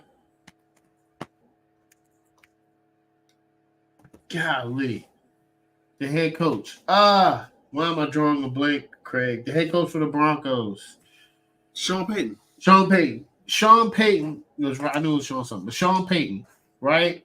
He's arguing. I think Sean Payton, it's a quarterback draft. I think Sean Payton takes a quarterback.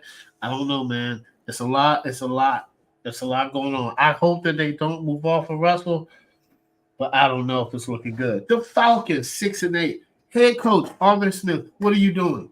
You came from Tennessee. You had Jonnu Smith, Derrick Henry, Ryan Tannehill, all playing at a high level. You have not the better running back, but you have a younger running back that's a workhorse.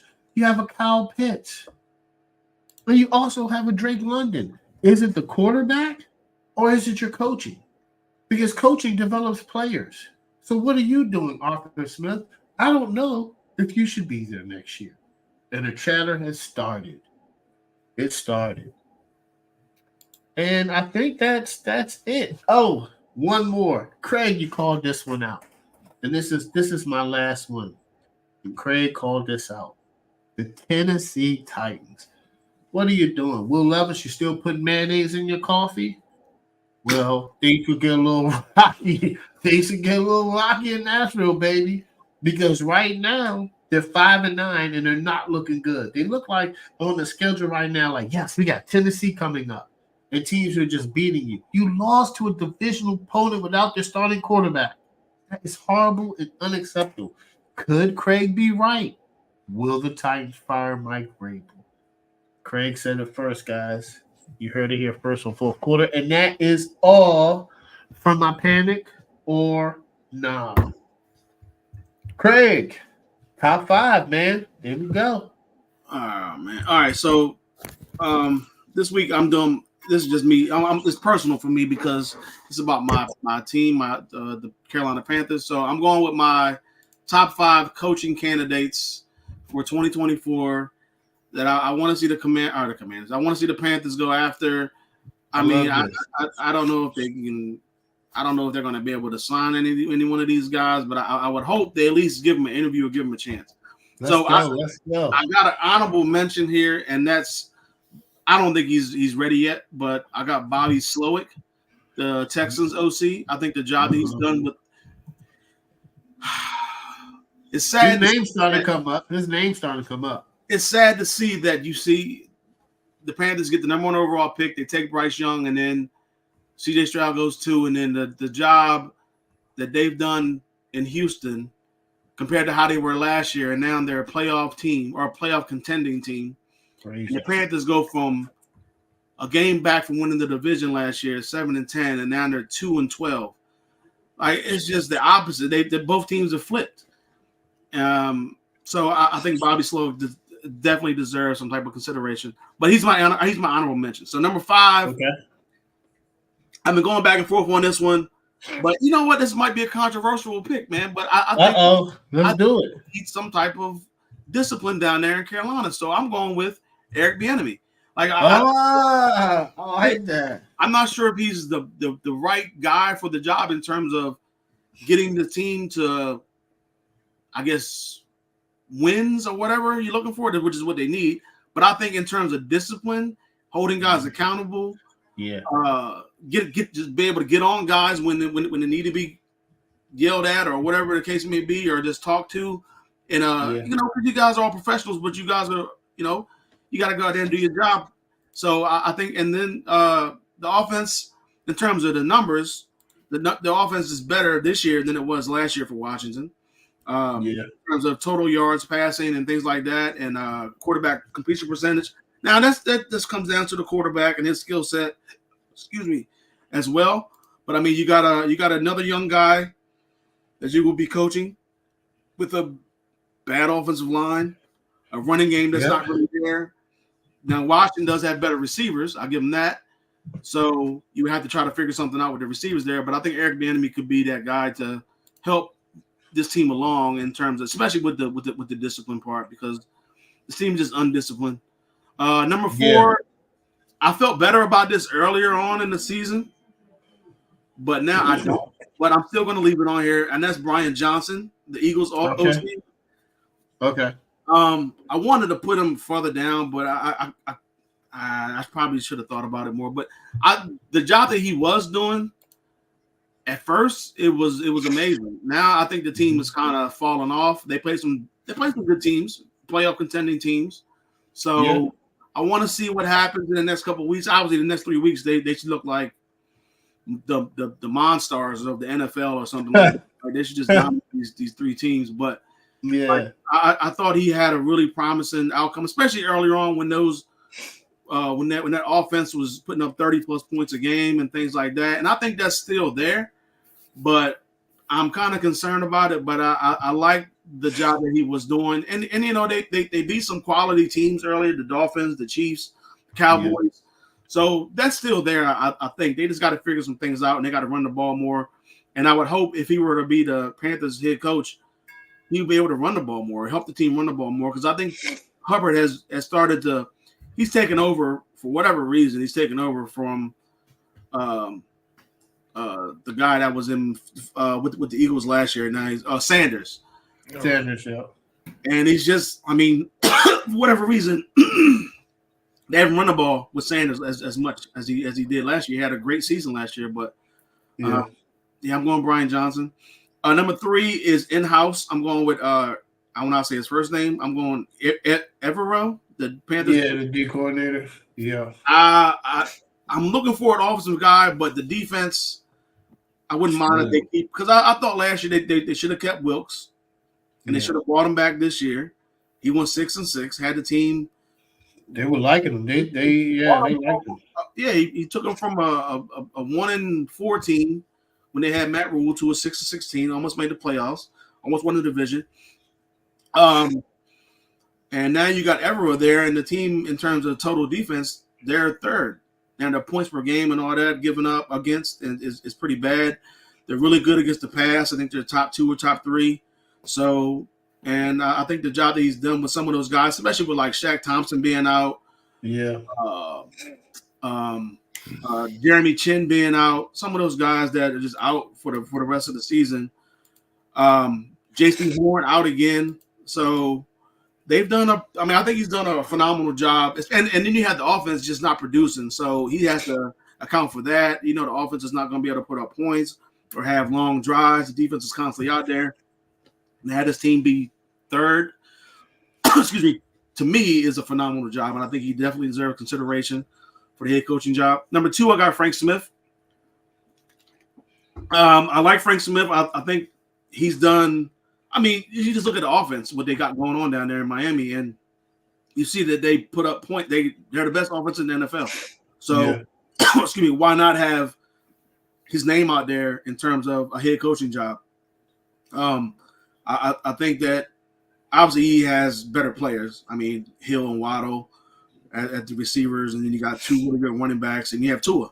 So I just think that if he can bring some of that offensive knowledge and the way that they run plays down there with all the motion and things like that and bring it to Carolina, I think the offense is going to definitely flourish.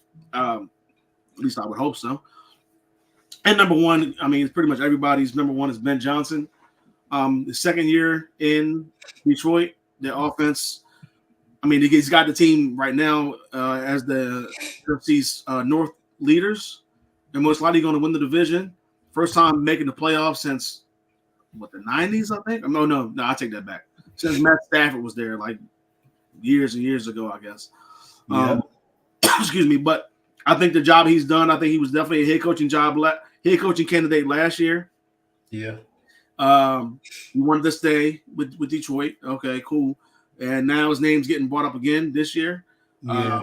He's just done a phenomenal job with that offense. He's gonna have a pick. He's gonna have to say where he's going. He's gonna. He interviewed with the Panthers last year. Okay. He didn't take it. Okay. Hopefully he'll be willing to take another interview this year. Now the only problem is with all these guys is the owner. The owner sucks.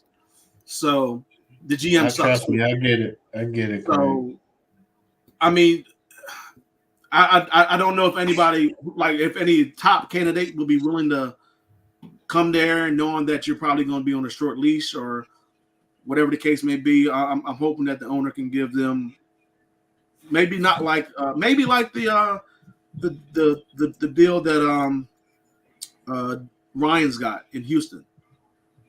He got like a 6-year deal or 5 or 6 year deal down there. Maybe you don't have to go that far. Maybe like a 3 or 4 year deal, but just keep them in. Just keep them there. Even if you have to go another 3 wins next season or whatever it is, you got to kind of build on that and just keep that chemistry going and just keep somebody in house that's good. I don't want them to go after no college coaches. I know Jim Harbaugh's name is out there. But you want some NFL experience. I mean, Harbaugh has NFL experience, and I mean, I'm not saying he can't do it, but I've been hearing his name. I've been hearing the Lincoln Riley from USC. Like, I'm he just didn't like, even know USC. I don't want. I mean, he ain't in college. You got he been fooled. No, I don't want to see another college coach. So you want to see? Yeah, I got you. New. I want to see somebody young. Like I didn't like the Frank pick higher last year because I wanted somebody young. You did like that joint. I wanted somebody young, even though Frank Reich is an offensive guy. I just didn't. I didn't like the pick. I don't know. I mean, I didn't like the hire. So, I want a young coach too, unless it's Harbaugh. I mean, there's going to be a lot of vacancies out there. There's already three. Panthers, you got the Panthers, the Raiders, and the Chargers so far. Yeah. And there's about to be a few more. So a lot more. And they say it's going to be 10. 7 to 10. It's coming. I can see 7 to 10. Already 3. Commanders is 4.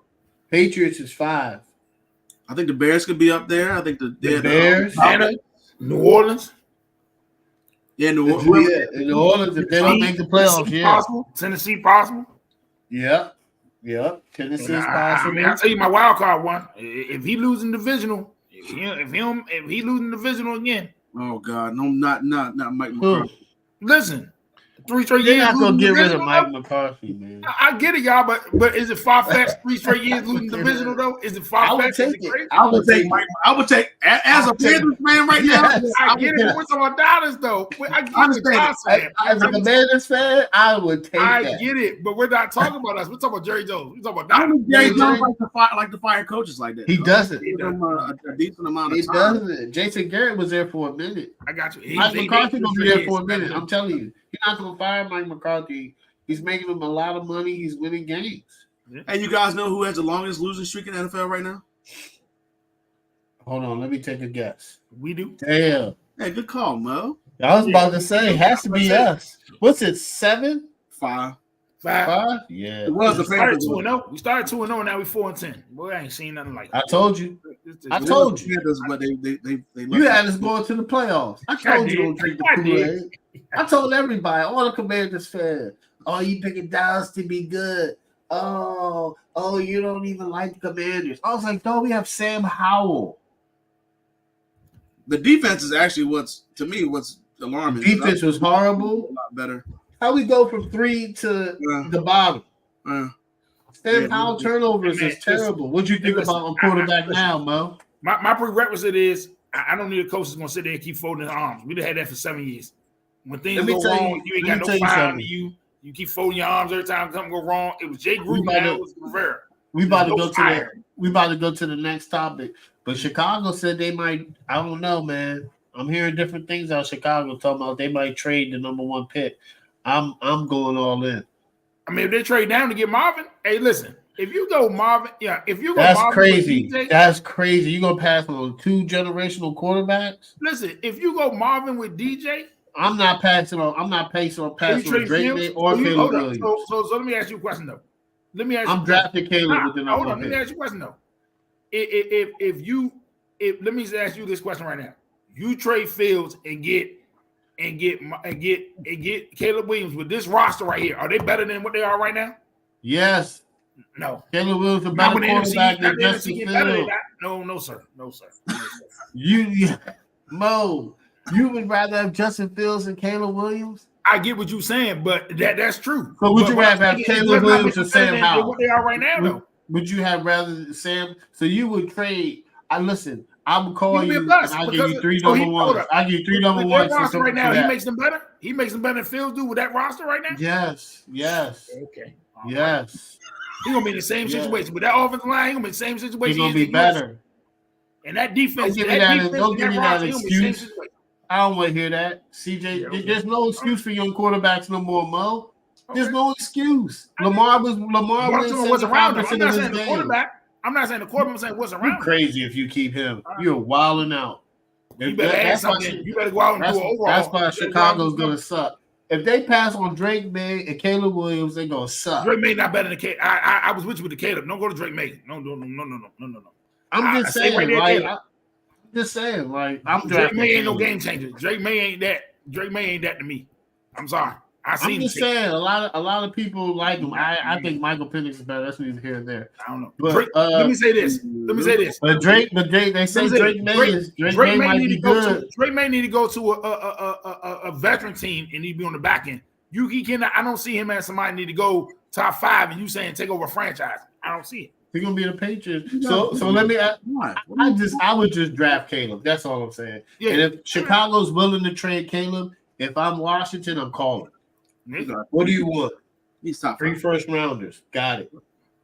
Let me get that up off you.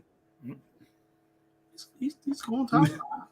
Yeah. Oh, they going to? Oh, it's 3. Drake May gonna go top 5 because of the need. Because of the need, it's gonna be like 4 quarterbacks going first round. I think he deserves it. I think 5. Now one quarterback I don't agree with. He smelled himself in the opt out of the bowl game. Who? To his little brother. I mean, I think he might be he's really small. Yeah, like, come on, dude. You need more tape than anything. Like, you want to go out and talk about he getting ready for the draft. I'm like, I don't even know if you're gonna get drafted because of your size, not because you're not good. I'm not saying he don't have no ability. Yeah, that's size. If you small, you gotta be phenomenal. Like, Bryce Young was total game changer. You gotta be phenomenal, because they're gonna veer off of that, man. All right, let's pick one crazy upset for Week 16. This I was looking at this. I was like, I got two. One is kind of crazy, but it ain't crazy. But I'm gonna throw 2 out there right quick. Yeah. I got one. All right. Go ahead, Mo. What's your 2? I got Panthers over Green Bay. Okay. And my second one, I got Raiders over Kansas City. Oh. I just think the receivers, they've been sleeping, they've been going through the motions. I think this might be the one right here to get one. Oh, no. This might be the time to get it. I'm not betting that. I'm not doing all that. I ain't betting nobody on that. Listen, I saw parts of that New England game. It's there for the taking. They sweet. Oh no, I'm not betting again. Not after that. I ain't saying I put money on it. Now I ain't saying I put money on it, but I'm just saying we're gonna say something crazy. Not in Kansas City. In Kansas City, and they got something they want to prove. No, I'm good. They had a chance to beat them a few weeks ago, and they were up, and then and that was in Vegas. I don't know that one. What's your crazy upset, Craig? Man, ain't no really crazy picks to pick. Yeah. I mean, all of them is close except for that one that Mo just picked. All of them is close. Bills, Chargers, and I think the Eagles, Giants. And I ain't picking one of those. None of those. Nah, I think I'm gonna go. I was gonna go with it wasn't a crazy one, but I was gonna go with the Falcons and the Colts, but the Falcons were underdogs earlier. Now they're favorites. I can't pick that one. Oh, that's crazy. I think I'm gonna go with Saints over the Rams. I don't. Okay. I'm gonna take. Yeah, Derek Carr had a big game last week. 3 touchdowns. The defense showed up. Yeah. So give me the Saints. Woo! All right. You know who I'm picking. I know this team was panic or not. I don't believe in Drew Lock. I got the Titans over the Seahawks. Woo! Let's go. I ain't gonna lie. I looked at Let's go. They're only 2.5. It's 2.5 right now. I don't think Drew Lock is that guy. And Seattle, we're gonna see, man. Anyway, that's the one crazy upset alert. Now we gotta go to the best segment. What's up? Hold on. Before we get to that real quick, let me ask y'all a question because we live in the same area. Obviously. Yes. What do y'all think about the Wizards and the Capitals moving to Virginia? Is that a deal breaker? I mean, because I don't know how many games y'all go to a year. Yeah.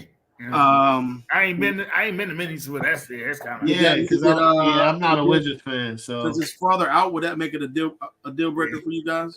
Not a deal breaker, but yeah. How do y'all feel? So Moes a Wizards fan, and you see how he doesn't go to the games because they're crappy. So I'm a Lakers fan, but I'm gonna answer your question, Craig. It's a very interesting thing because where they're moving to is Potomac Yard. That used to be right down the street. That's where me and Faith used to go. That was the closest Target to us. and it used to be about 15 minutes because we used to Southeast Grade, so it's right there on the way to Virginia, right? So, because you take that way, you know which one I'm talking about, and I know it's where about it is. 15. Yeah, it's about 15 minutes, and right before we were about to move, they built. I was like, what are they building back there? They built a metro. I'm not gonna lie, that it's a good area because it's up and coming.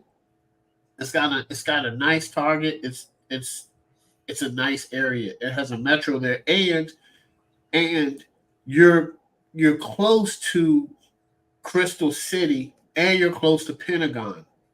So with all those, and then Crystal City, they're thinking about putting Amazon there. So I think it's going to be. I think it was a good move for Virginia. I think DC lost out. Yeah, I think it was a good move for Virginia, man. And that's a nice area. So I think it's gonna be packed. I think it's gonna be a lot of Capitals fans there. What year would that be? Them moving that move. What was it? 2028? 2028, I think. About 5 years from now. Yeah, sound right. Yeah. And then here we go, Mo. Let me ask you this. The Commanders might move down there, man. How do you feel about that? I mean, I think once they see, they would have to see how it's going for them. I don't think they make that move now and say something. I think they would probably sit back and look at the first year or two with them. They can't, Mo. The stadium's up in 2027. They got to start breaking land. They got to make a decision because it takes a minute to build a new stadium. Hold up, it's Sunday. Oh, my bad. I just seen some Chad Pennington son play for Marshall, just like his dad. Oh, for real? Yeah. It was just showing him getting ready for the bowl game. He played quarterback. I was like, oh man, that's what's up. Oh, so what do you think about the Commanders? They're gonna have to. I want them to stay in PG. I want them to stay, but I would get it if they move to Virginia if they see something there and they want to strike by the iron hot like you said, with the contract being up. I get it. I would love to see them stay here, but you gotta do something. You gotta get some juice in here. And I think this hire is going to be big. This hire is going to be so huge with somebody who's one is going to be somebody who's going to hold players accountable. Two, like I said, the offensive line got to be put in this, and this is where I tell people where if we're going to get a splash and you want to start over and get a quarterback, that's cool, but you better use that $100 million to go get an offensive line. Because the offensive line that's right here, I don't care if you get Michael Penix, I don't care if you get Caleb Williams. If you keep this offensive line, it's not going to matter. It's going to still look bad. It's still going to look bad. Like, you got to make a change. But if we're going to keep on topic, moving to Virginia, I can see it. It's a lot of land out there, man. I mean, I can see it if both of them moving, if both of them go. I mean, I can see you, saying, "Hey, let's all follow suit." But like I said, I would love to see it stay here. It's going to be an interesting. It's going to be a big bid because PG County already said that they're going to give them, money to build around the stadium that they have land over. DC still hasn't done nothing with the old stadium. They're trying to get them back there. I don't think that's going to happen. I don't think they're going to be in DC. Right. And then Virginia's offering a lot of land. The Metros are Virginia now. So yeah, absolutely. Yeah, I mean they can move, Craig. They can move. As far as I listened to the radio and he was talking about it all week. I don't know if this is true or not, but it seems like a lot of the white people are more Caps fans and they're from Virginia. Whereas from a lot of the Wizards fans are black and they're from DC and Maryland. Yeah. So a lot of people that are going for that approve of the move, not a lot, but for the most part, a lot of people that approve of the move are white people that live in Virginia because it's closer. It's right there. Black people that live in Maryland or DC, you got to travel to DC. Plus, you're also taking away from the businesses around it, restaurants and everything like that. The farms that are downtown DC, they're going to lose business. So now they got to figure out in the next 5 years or so what they want to do with, because they already lost money with COVID for the most part. Yeah. And now you got that going on. People are teleworking more, Now you got the stadium getting moved, so now you got to worry about that. So now you got leases coming up. You got to figure out if you want to stay there or not. So I mean, they still have stuff there, but it won't be the same. They got the Nats and they got to push for the Commanders. I'm talking about where Cap 1 is. Oh, Cap 1 is? Yeah, they're not going to be. I mean, all the bars that get that business pregame and postgame are not going to be able to. I don't know how they're going to do it. The bars and the restaurants down there, but I don't like going to DC anyway. I don't like going to downtown DC with the traffic and the parking. So I mean, I'm not saying I'm going to go to more games or anything like that, but I would probably go to some, maybe some. I would check it out definitely to see how it is, especially with a new stadium or a new arena. Yeah, new stadium, top of the line. Yeah, top of the line. So, and then with top of the line, if the Commanders go there, that's kind of the same thing. Like I hate going to the one in PGE. I think I've been crazy, but I mean, it's like one way in. The stadium is terrible too. It's horrible. The worst they just need a new stadium in general. If they want to just, I mean, some people thought they were saying down here by the harbor or something like that, then you would have to build out another metro line to get there. So I don't know how that will work, but I don't know, man. I'm plus like especially during the game time. I don't like to go up there in that area because it's always traffic on 495. It makes it worse. So I mean, you let Virginia have that traffic. I don't care. But Virginia traffic's already bad. It's already bad. That's another thing I was thinking about is the traffic in general. It's already bad enough. You're gonna add more. I mean, they got to figure out a way to think DC traffic bad. Virginia, man, I'm like, at least to me, the stadium is pretty much right there. It's not like fully downtown. It's like right there off the exit for the most part. So you ain't got to travel too far to get to the stadium in DC right now. Or not the stadium, but the arena right now. But I don't know how it's gonna work in Virginia, but we'll see. Yeah, it sucks for the local businesses around there. It does. They make a lot of money off the Wizards and the Caps. I feel bad for the people that are in DC that wanted the team to stay. Diehard fans. Some of them say they're not gonna on the radio. I don't know if it's true or not, but not gonna go. They're not gonna go, or whatever it is, or they don't want the team.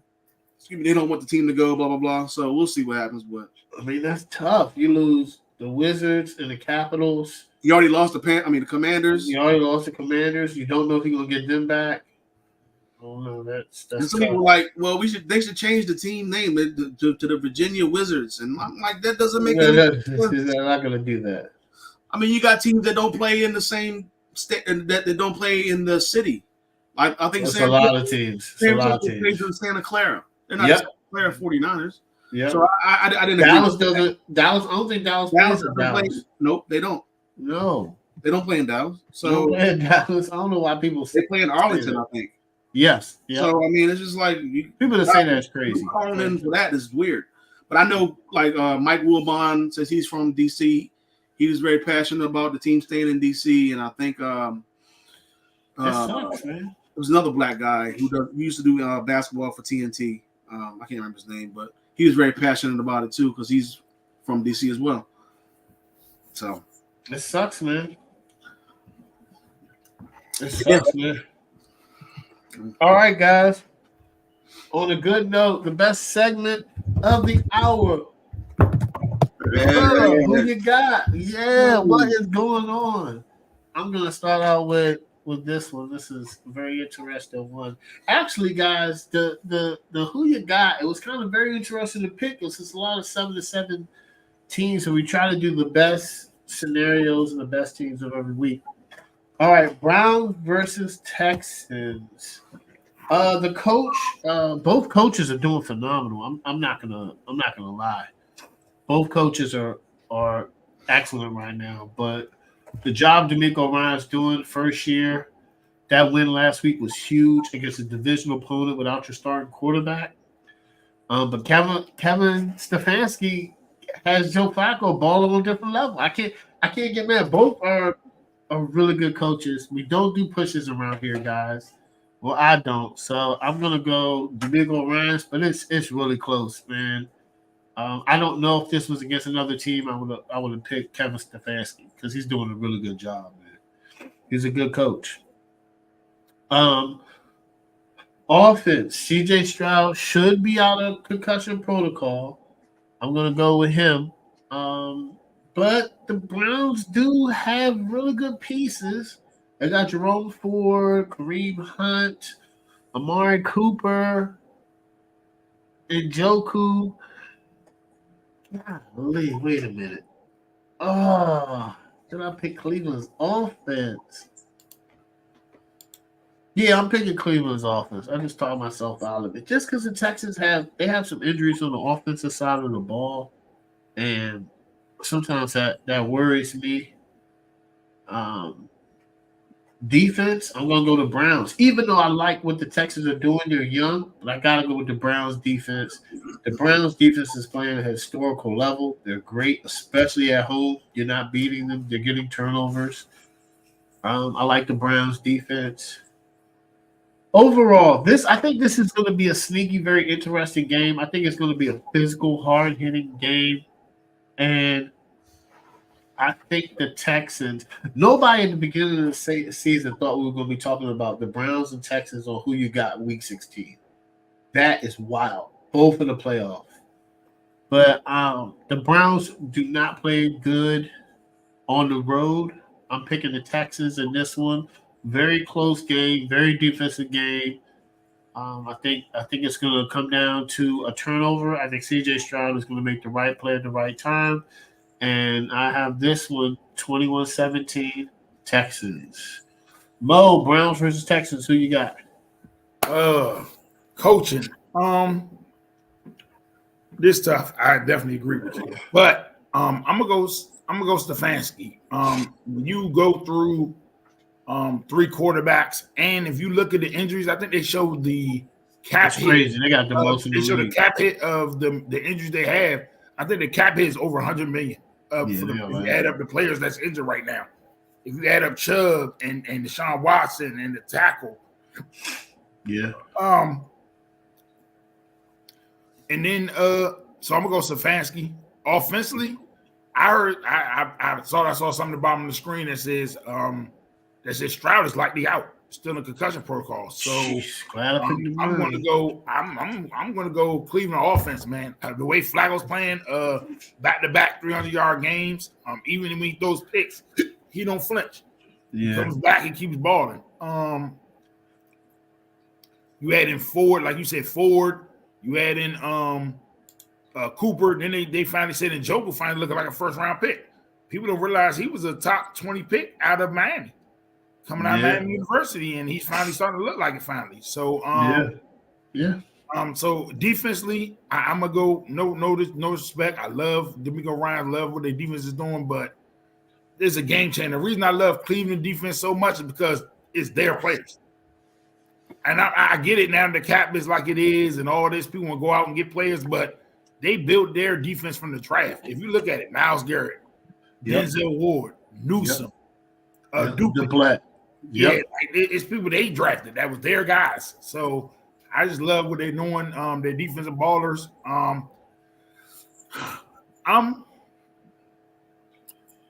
It's gonna be close. Even if I feel like even if Stroud doesn't play because Flacco sometimes is up and down with the picks and all that stuff. I think it's gonna be a close game, but I'm gonna go Cleveland 27-20. Ooh, dang, I didn't know Stroud was out. All right, Craig, Brown versus Texans. Who you got? Okay, so I think I agree with both of y'all about the coach. I think both of these guys have done a great job, especially with all the injuries at quarterback that Cleveland's had to deal with, and then they lost Nick Chubb early on. So I mean, I didn't think it would be 9-5 at this point. I didn't even think Joe Flacco was going to be playing the NFL at this point again. But I'm going with Ryan just because of he's a first-time head coach. He's a defensive guy, and the offense that he's in charge of is looking phenomenal when everybody's there. And the team was 8-6. I mean, I didn't have the Texans at this point being 8-6, overachieving, and in the playoff conversation at this point. So I got to go Ryans. Offense, I was going to go Stroud, even though they don't have Tank Dell, because the offense is playing great. Yeah. But I can't pick them just because I'm not sure if CJ Stroud's going to play. They said he's most likely not going to play. Yeah, I'm just looking at that right now. If he's most likely not going to play, I know it's a home game and they won last week. They came back on the road last week in a divisional game, but this is a tougher opponent. It's at home though, but I think I'm gonna go. I think I'm gonna go Cleveland's offense just because of the quarterback. Joe Flacco was putting up numbers like he was putting up last year with the Jets, I believe. I think he played with the Jets last year. He did. He's putting up yards. I mean, maybe not winning a lot of games, but I think the team might be a little bit better, or he might be better suited in this offense. They're able to put up yards, and they're able to get wins. And they were able to come back last week, even though he had those picks. I think he did 3 picks last week, but they were able to still come back and win it, and win that game last week. So against a tough Bears team, so I'm going with the Browns offense. Defense is the Browns. They have one of the better rated defenses in the NFL. The job DeMeco Ryans has done with that defense for the Texans, though, is pretty good. They're a better defense this year than they were last year. You got to give them credit for that. But I think, the Browns defense is one of the top defenses in the NFL. I was going to pick the Texans, and if CJ Stroud's going to play, then that's who I'm rolling with. I'm picking the Texans. But as of right now, since that report that I just read, it said he was about an hour ago, said he's likely out. Yeah, he's likely out. I think I'm gonna go with the Browns in this one, just because of the quarterback situation. Yeah, he's likely out. I'm going Browns 27-20. All right, Mo, Jags versus Bucks. Who you got? Jazz versus this is a tough one. Coaching. Even though I don't want to do it, I'm gonna go Todd Bowles. I think bringing in Baker, keeping the team afloat, different things going on. I know he hears the rumblings, but they're 7-7. They're still in it with 4 games ago. So I'm gonna go Todd Bowles only because just Jaguars just been on this skid lately. It hasn't looked very good. Offensively, I'm gonna go.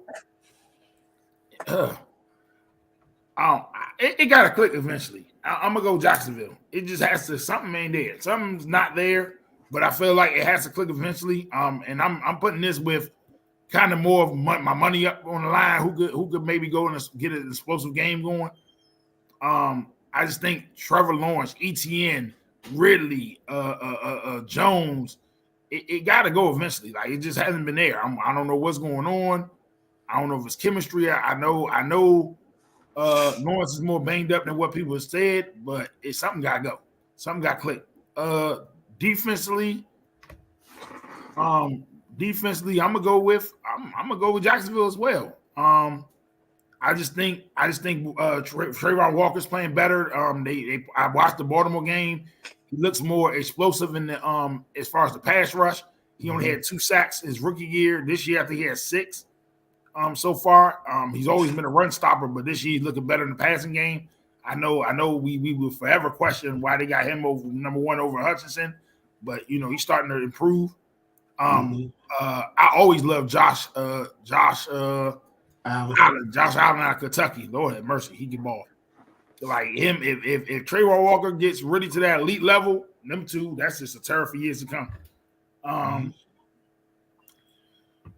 Jacksonville got to have this game. They're in a 3-way tie right now with Houston and the Colts, and the only reason they're in first place is because they swept both of them. So they have the tiebreaker. So basically, they would have to lose a whole game. They would have to be like a whole game out to lose the division. So I'm gonna go Jacksonville, and I think this might be a shootout, man. I'm gonna go Jacksonville 31-27.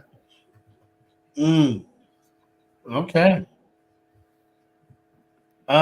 Jacksonville versus Bucks. Coach, I'm gonna go with. Both coaches. I'm gonna go with Todd Bowles because I just think that Trevor Lawrence is a better quarterback than Baker Mayfield. Right. Well, as of right now, we don't know what the future holds. But I just think the way Todd Bowles got him in first place, he has him in the playoffs, man. I gotta respect that. And they're playing good at the end of the year. Um, I didn't think the Bucks were gonna. I didn't think the Bucks were gonna be here, so I gotta just give that to coaching. And I think that's great coach of mine, Todd Bowles. The offense.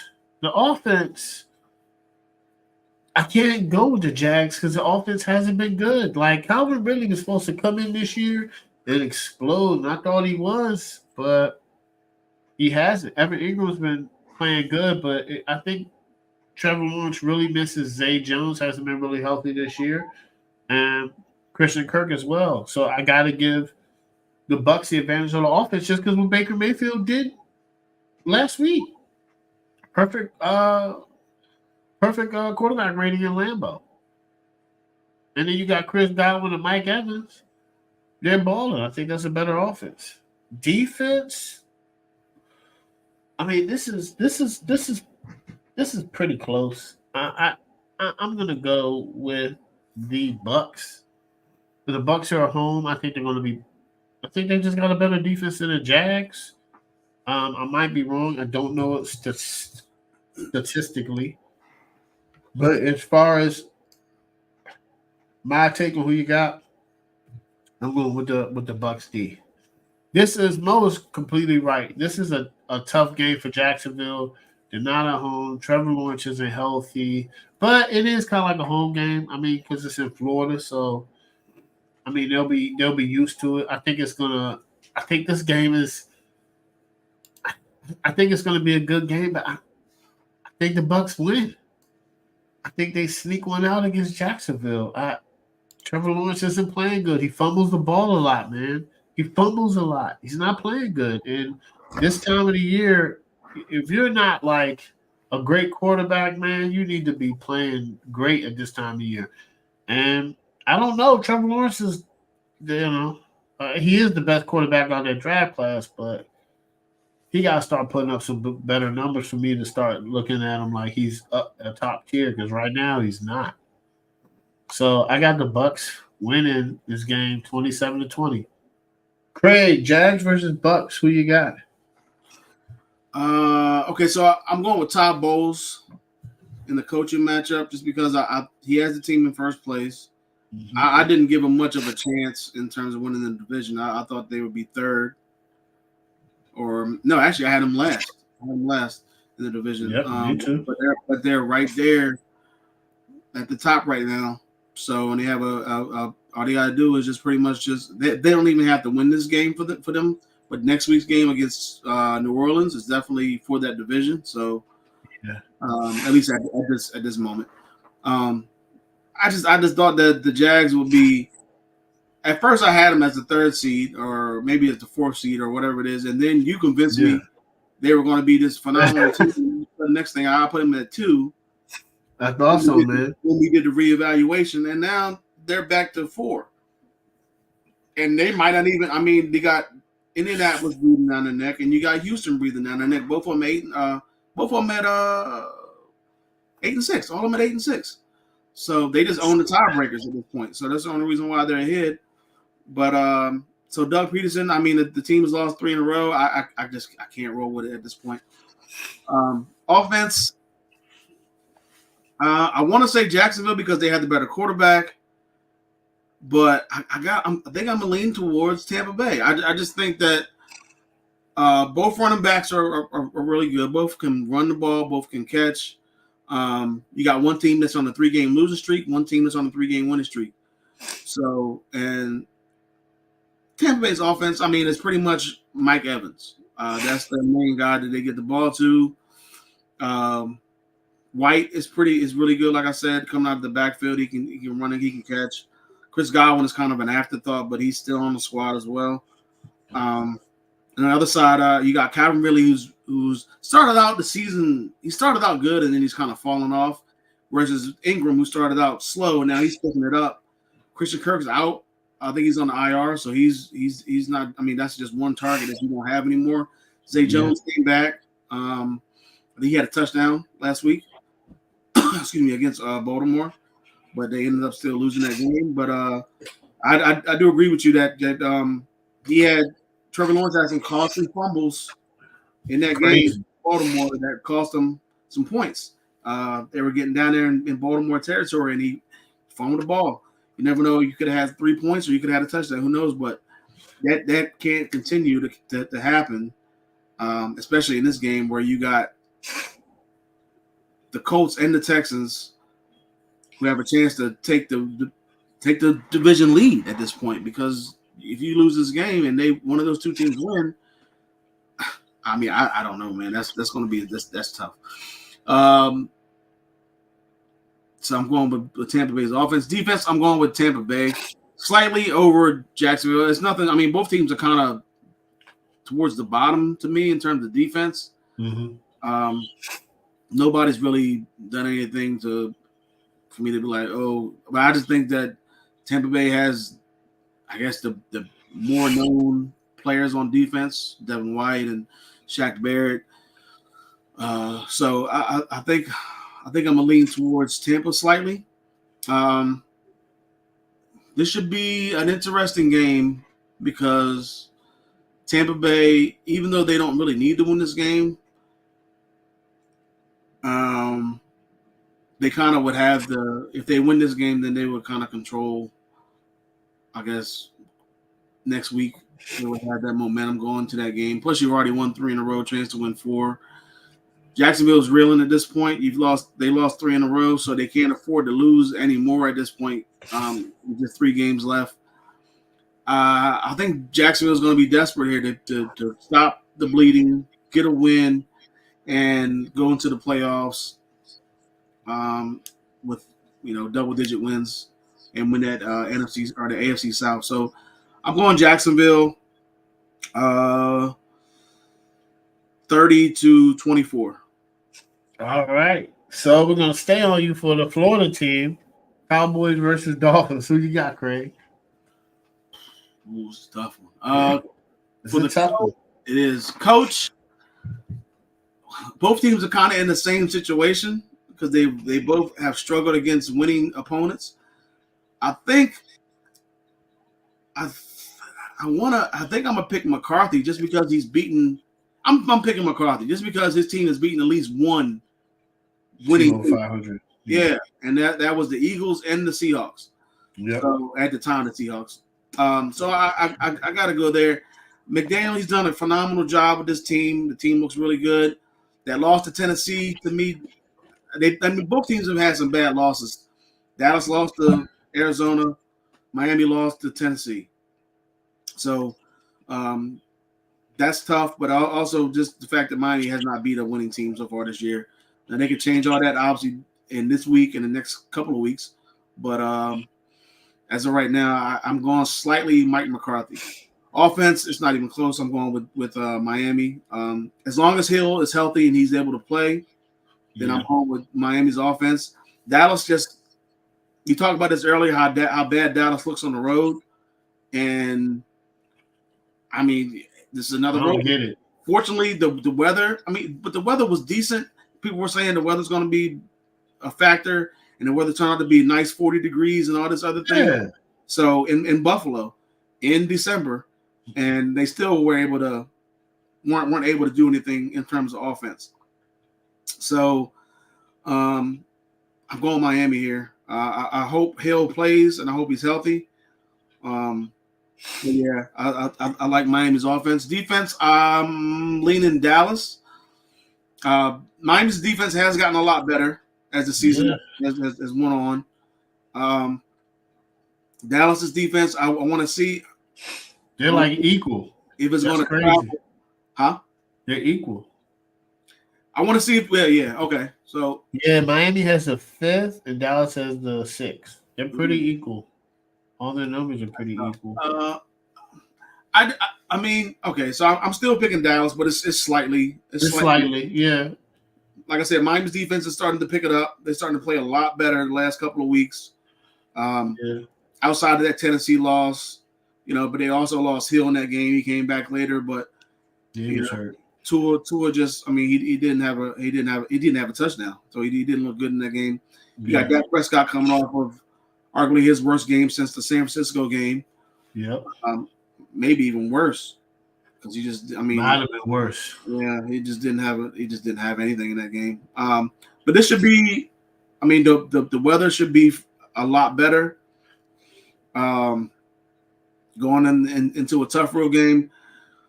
You got one team who hasn't beaten an above 500 team. You got another team who struggles on the road against above 500 teams. I'm going to lean. Last week I picked Dallas because I said they weren't going to lose both of these games. But you know what? They might lose both. They might lose both. I'm picking Miami in this one. As long as Hill's there, I think Miami is going to win this game. 27-23. All right, Mo. Cowboys versus Dolphins. Who you got? Coaching. I get it. I'm gonna go Mike McCarthy only because the same reason job we just talked about. They have at least a win against a team winning record. Yeah, Miami against teams with a winning record has lost. Offensively, I'm gonna go with Miami. I think A-Chain in the backfield, Mostert. You add in Waddle, Hill. I just think Tua is very explosive and it's consistent. The motions they put in, the binds they put you in. Defensively, I agree. It's even. The reason I'm going to give slight to Dallas is because of when you're even like this, you got to look to the game changer. I think Parsons changes this game. I think Parsons is the tipping point for me saying which one is the better defense. Mm-hmm. I think this game is going to be close. But people scoreboard watching, people watch the schedule. And I think Miami sees writing on the wall and they see the big time opportunity that's there for them, especially with the Ravens playing San Fran and then playing the Ravens the following week. So I'm gonna go Miami. I'm gonna go Miami on the last second field goal, 24-21. All right. I love it, man. Coaching, I agree with Craig. I think I'm gonna pick Mike McCarthy because he has Dallas in the MVP. He has Dallas playing good, but he has Dak in the MVP hunting. Dak was playing good before Buffalo, but Dak can still finish strong. He's still going to be in the MVP voting, especially if they finish strong. I think Mike McCarthy has this team hitting on all cylinders. I know Mo wants to fire him. I disagree with that. I think he's a good NFL coach. And he's probably got his team with 12 wins again. Offense, I got to go Miami. I think Tyreek Hill plays. He was a game-time decision, which means he's probably going to get more rest, more rehab. He'll be ready to go with Dallas. You might have been right, Craig. They might have been thinking about Dallas. Now, Dallas' offense is no slouch. I love it. CeeDee Lamb is balling. Dak Prescott, once again, he's in the MVP voting, but I think Tua leads the league in yards. Tyreek Hill is phenomenal. I got to give it to their offense because their offense was clicking against the Jets, and it was a great game by Tua in the offense. Defense, I got to go Dallas. I think Dallas is a slightly better defense. I know they're pretty even, but I agree with Mo and Craig. I'm just going to give it to Dallas because of Gilmore and Parsons and DeMarcus, like everything. I think they just have a better Deron Bland. I think they have a better side of the ball with more playmakers. So I'm going to give the defense of the Dallas Cowboys the edge. For the overall, this is a conundrum because you got one team that plays phenomenal at home and one team that sucks on the road, and I think Miami pulls this one out. I got a feeling like, listen, Dallas is who we thought they are, and we let them off the hook. Okay, that's exactly what happened. I'm picking them, Craig picking them, everybody's picking them, and they don't even get beat. They get dominated from start to finish in the trenches on the line. That can't happen. And I think when they go to Miami, I think they're going to lose. I think it's going to be chatter, and I think the score is going to be 28-24. Dolphins win. All right, Mo, last one. In game of the week. 49ers. Well, Baltimore Ravens versus the 49ers.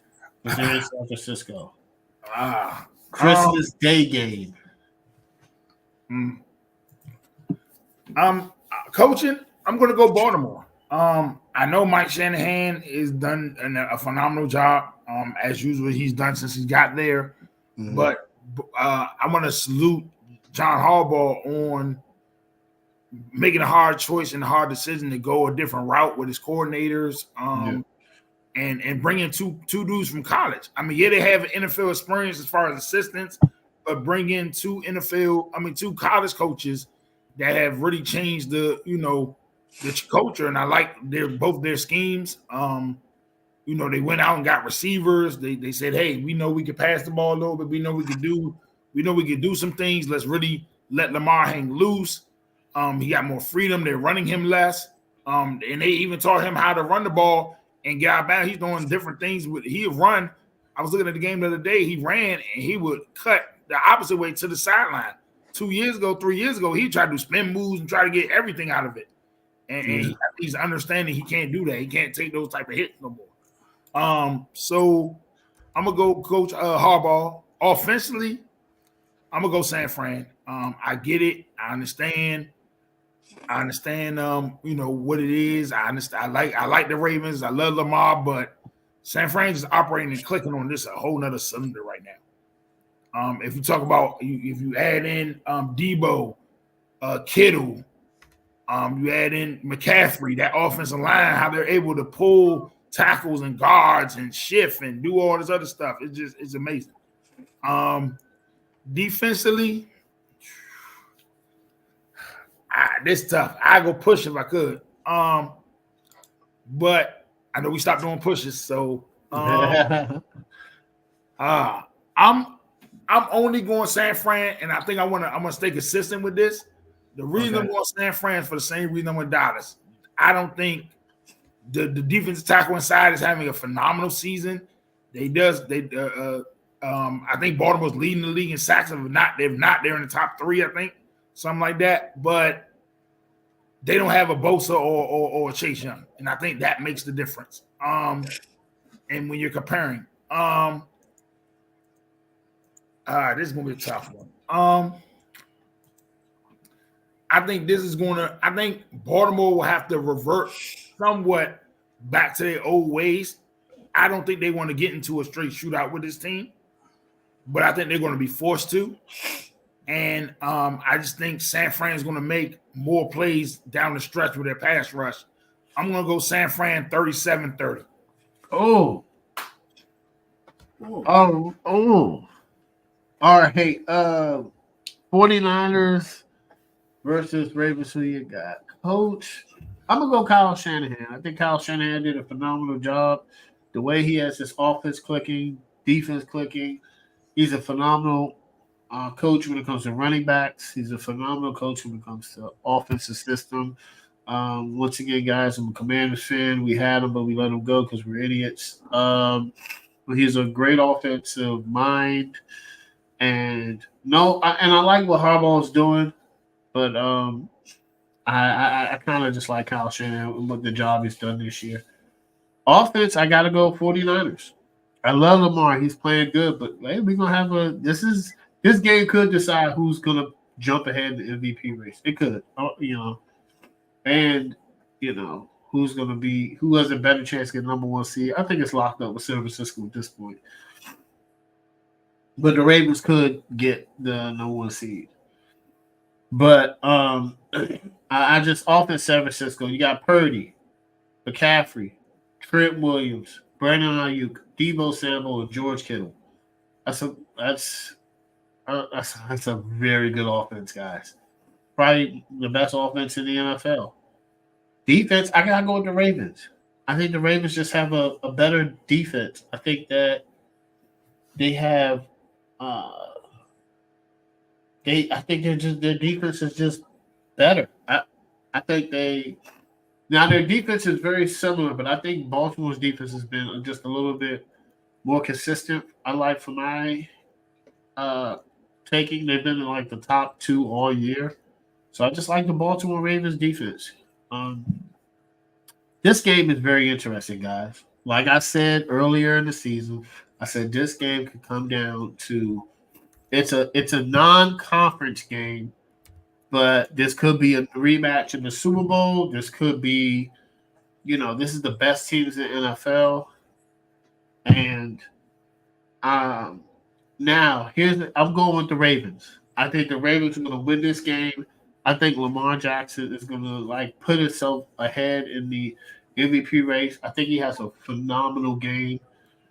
I think he has a great game because NFC teams struggle against Lamar Jackson. That's a fact.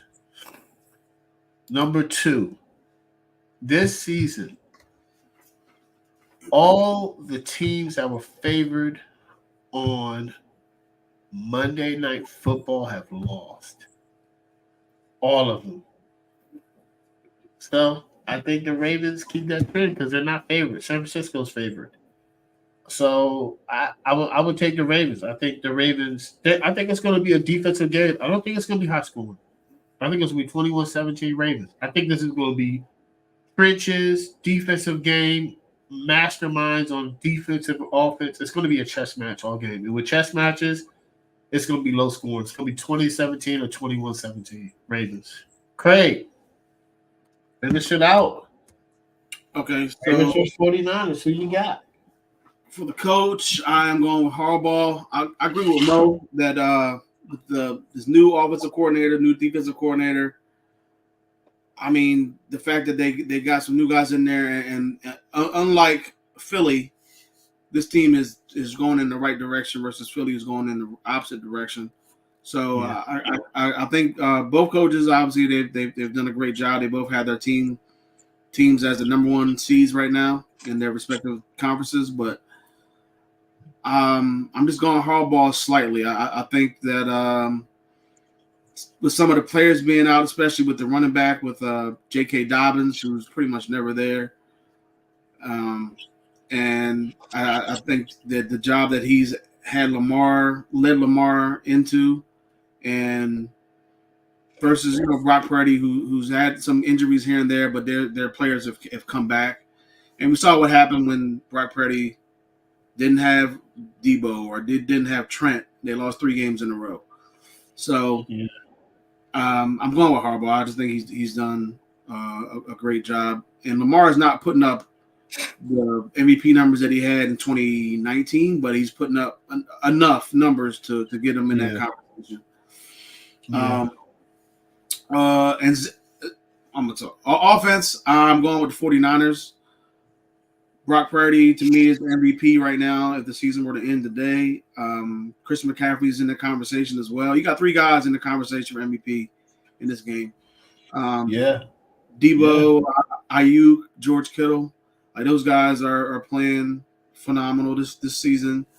On the other side, really, I mean, I don't know what's going on, but I mean, they're still able to win games. Andrews is out.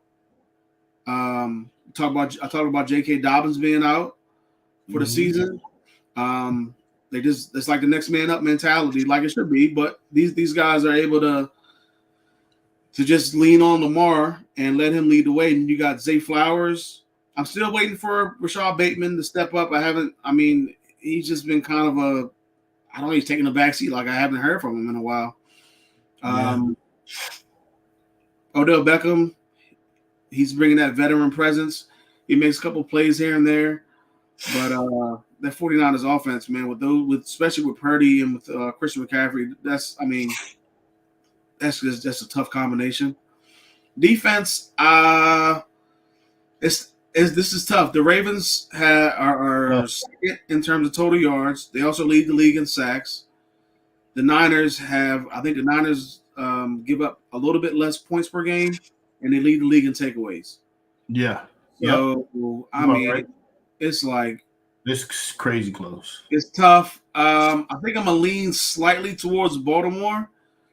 Even though they don't have like the game-changing player like Bosa or maybe even like a Chase Young when he's on. Yeah. They just have a really good, consistent defensive team. And when everybody's healthy like it is this year with Roquan Smith and Kyle Hamilton, Marlon Humphrey, like I think that. And then there's this guy, I can't pronounce his name, Justin whatever. He's a defensive lineman. He played for Baltimore? Yeah, he's got 12 sacks right now. I had him on fantasy. That's one reason why I know who he is, kind of sort of, but I don't know how to pronounce his last name. But okay, I see what you're saying. The left end. Yeah, he's having a great season. This is a tough game. I've been going back and forth with it for a while, but I'm leaning the 49ers. That's what I'm taking. I know the numbers are the odds, I guess, of them winning because no favorite team has won on Monday night all the season, but somebody's got to break the trend, and why not be the Niners at this point? I think they're favored by too many points, but I think they should. Was it 5? Yeah, it's kind of crazy to me. It's 5. Yeah. Which is, to me, it's a little high. That's saying that the 49ers are favored regardless, home or away. That's fine, but I just think it should be a little bit closer. Yeah. But I think it should be. I'm picking the Niners in this one, 24-20. Yeah. Like, I think if you're going to do a spread, I would agree 3.5. I was like 5. I believe. That's a lot. Much. A lot. Maybe this game's going to be a blowout because none of these games that I thought Ravens be playing close games. Games of the week have been close. Besides the, let me see. Maybe besides that Cowboys and Eagles, the first game. It's always some other game that you don't think of. Ravens been playing close. Game of the week. Yeah, they play a lot of close games. I don't think the Ravens have been blown out.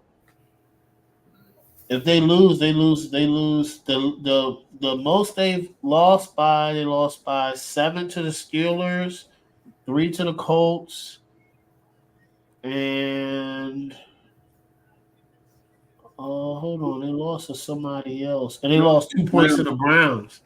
They play close games, so I don't know where they got that 5.5 spread. That's crazy to me. Maybe it's more to do about San Francisco and how good they are versus maybe anything else. I don't know, but maybe. But all right, guys, we are out of here. Thank y'all for joining us. Shout out to Ellen. Thank you, guys. Remember, you can check us out on all the podcasts: Apple Podcasts, Google Podcasts, iHeartRadio Podcasts, anywhere you can find your podcast. All right, guys, we are out, and we will see y'all after the Christmas break. So happy holidays.